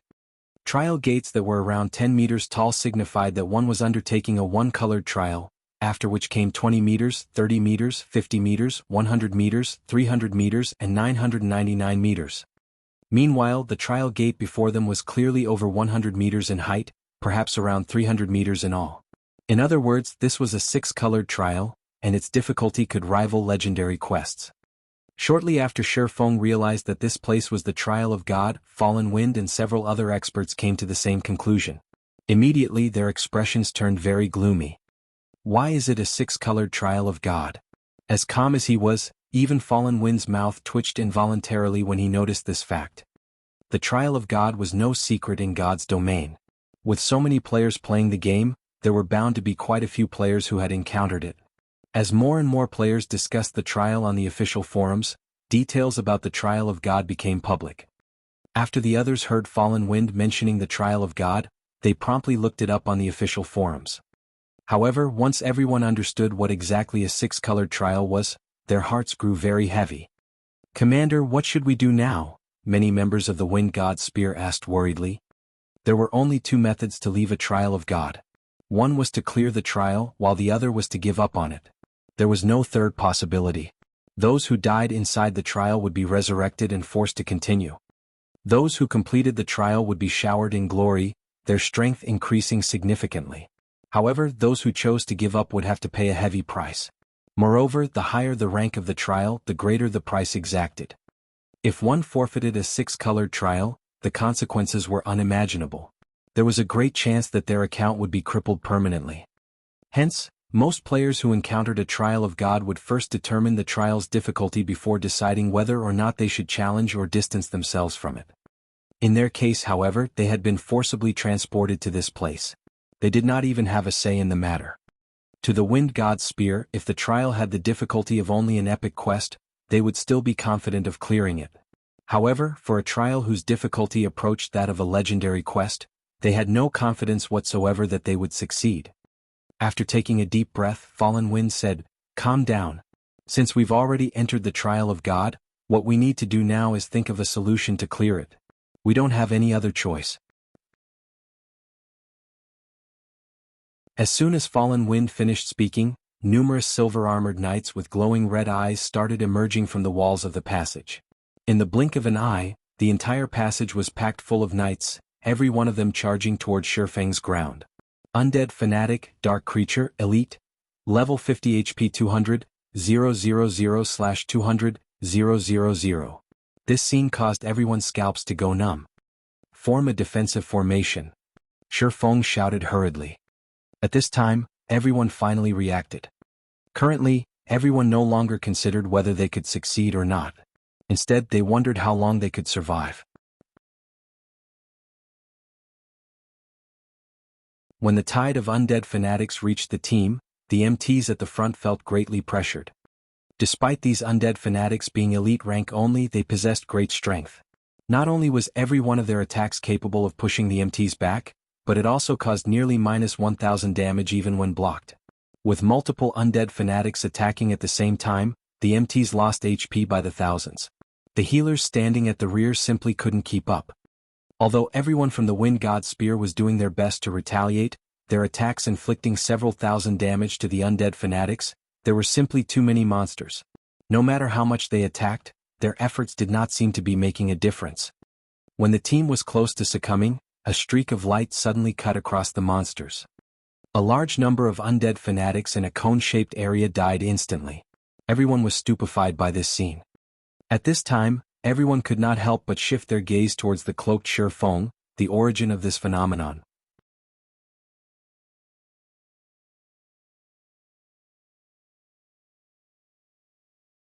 Chapter 993, Soaring Life Force. Hellscythe_VampireCat. Chapter 993, Soaring Life Force. Is this the person that caught Autumn Goose's eye? Fallen Wind was astounded at the sight. He was a level 40 Guardian Knight as well as the lead MT of the team. He had been fighting at the front line all this time, so he knew very clearly just how powerful these undead fanatics were. If there was just one of these elites, anyone on their team could easily solo it. Although the undead fanatics possessed great strength, far surpassing even that of their team's level 40 Berserker, Autumn Goose, their attack speed and reaction speed were not particularly fast. Given enough space, even an MT could slowly wear one down by themselves. However, it was terrifying if they had to go up against over 10,000 of these elite monsters. The tide of undead fanatics surrounding them gave them no room to maneuver whatsoever, so they had no choice but to clash directly against these elites. Moreover, the undead fanatics possessed 200,000 HP, above average HPs for level 50 elite undead. In addition, the inherent magic resistance of undead was very high. Even when someone in their team used an AoE attack spell, they only managed to deal around -2000 damage to the elites. Even after multiple applications, they barely did any damage to the undead fanatics. It was only a matter of time before the team would get annihilated. Yet, with just a single swing of his sword, Feng had vaporized nearly 1,000 undead fanatics. Aside from Fallen Wind, everyone else in the team was stupefied by Feng's performance as well. "Autumn, just how did you get acquainted with such a monster?" a level 39 female Cursemancer asked softly. "I met him when I was doing a quest with Rain. Back then, just like you guys, we thought that guild experts were merely pampered players." When Autumn Goose recalled how she had the same thoughts that the members of the Wind God's Spear had right now, she could not help but feel ashamed of herself.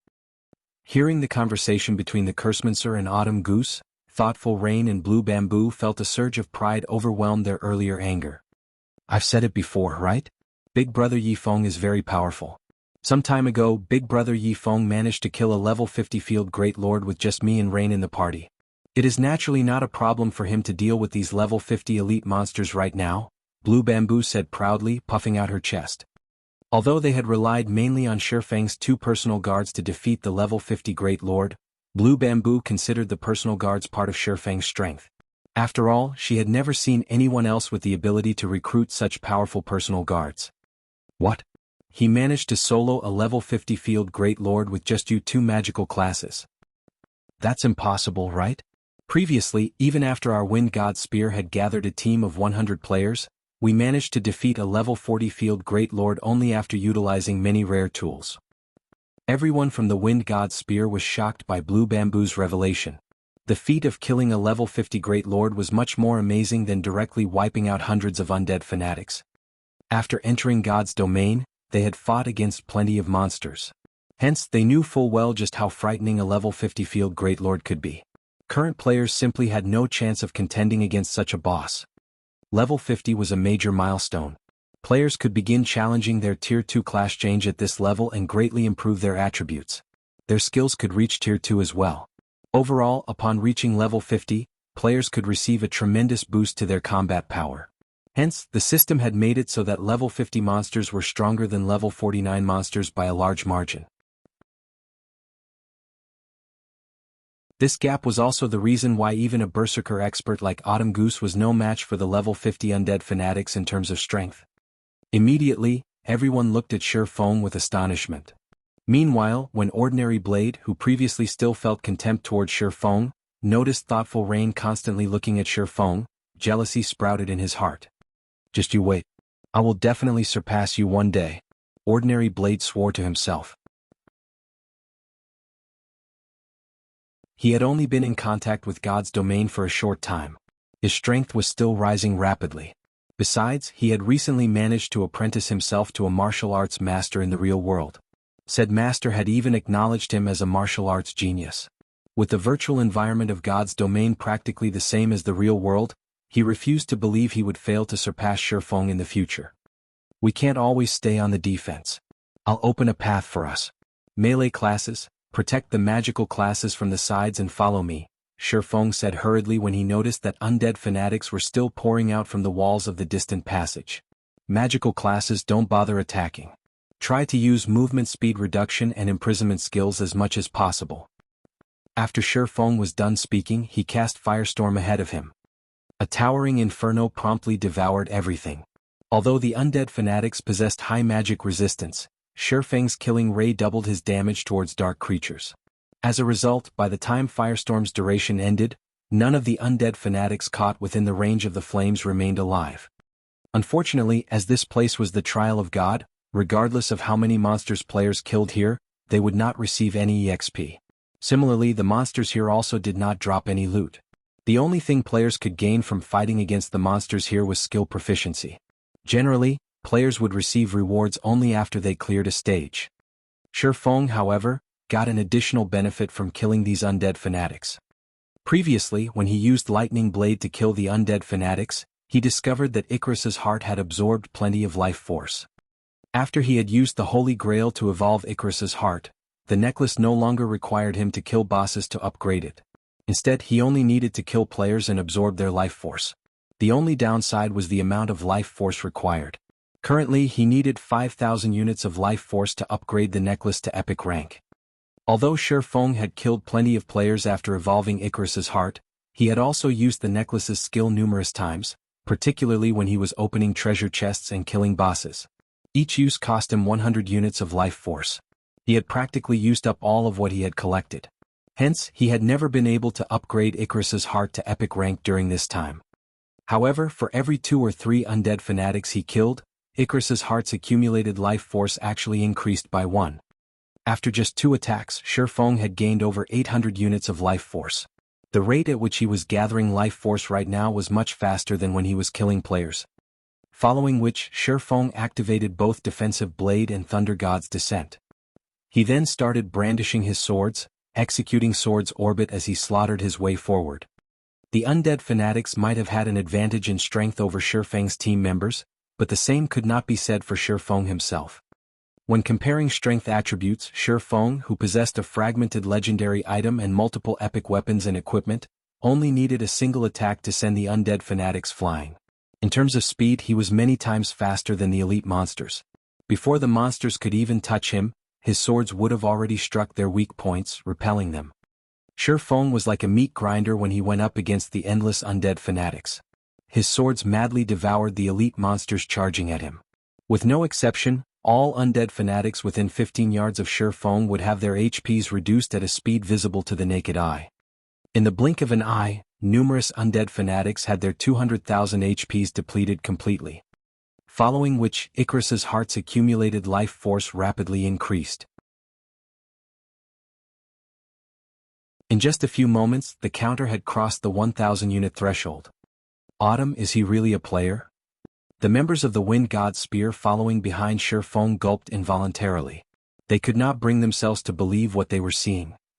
You're tuning in to the Han Li's Wuxia Adventures YouTube channel. We're so grateful for your support, and don't forget to subscribe to join us on this incredible journey through captivating stories. Your generosity through donations truly makes a world of difference, as it's the primary source of revenue that allows me to expand and enhance this channel for you. Thank you from the bottom of my heart for being a part of this adventure.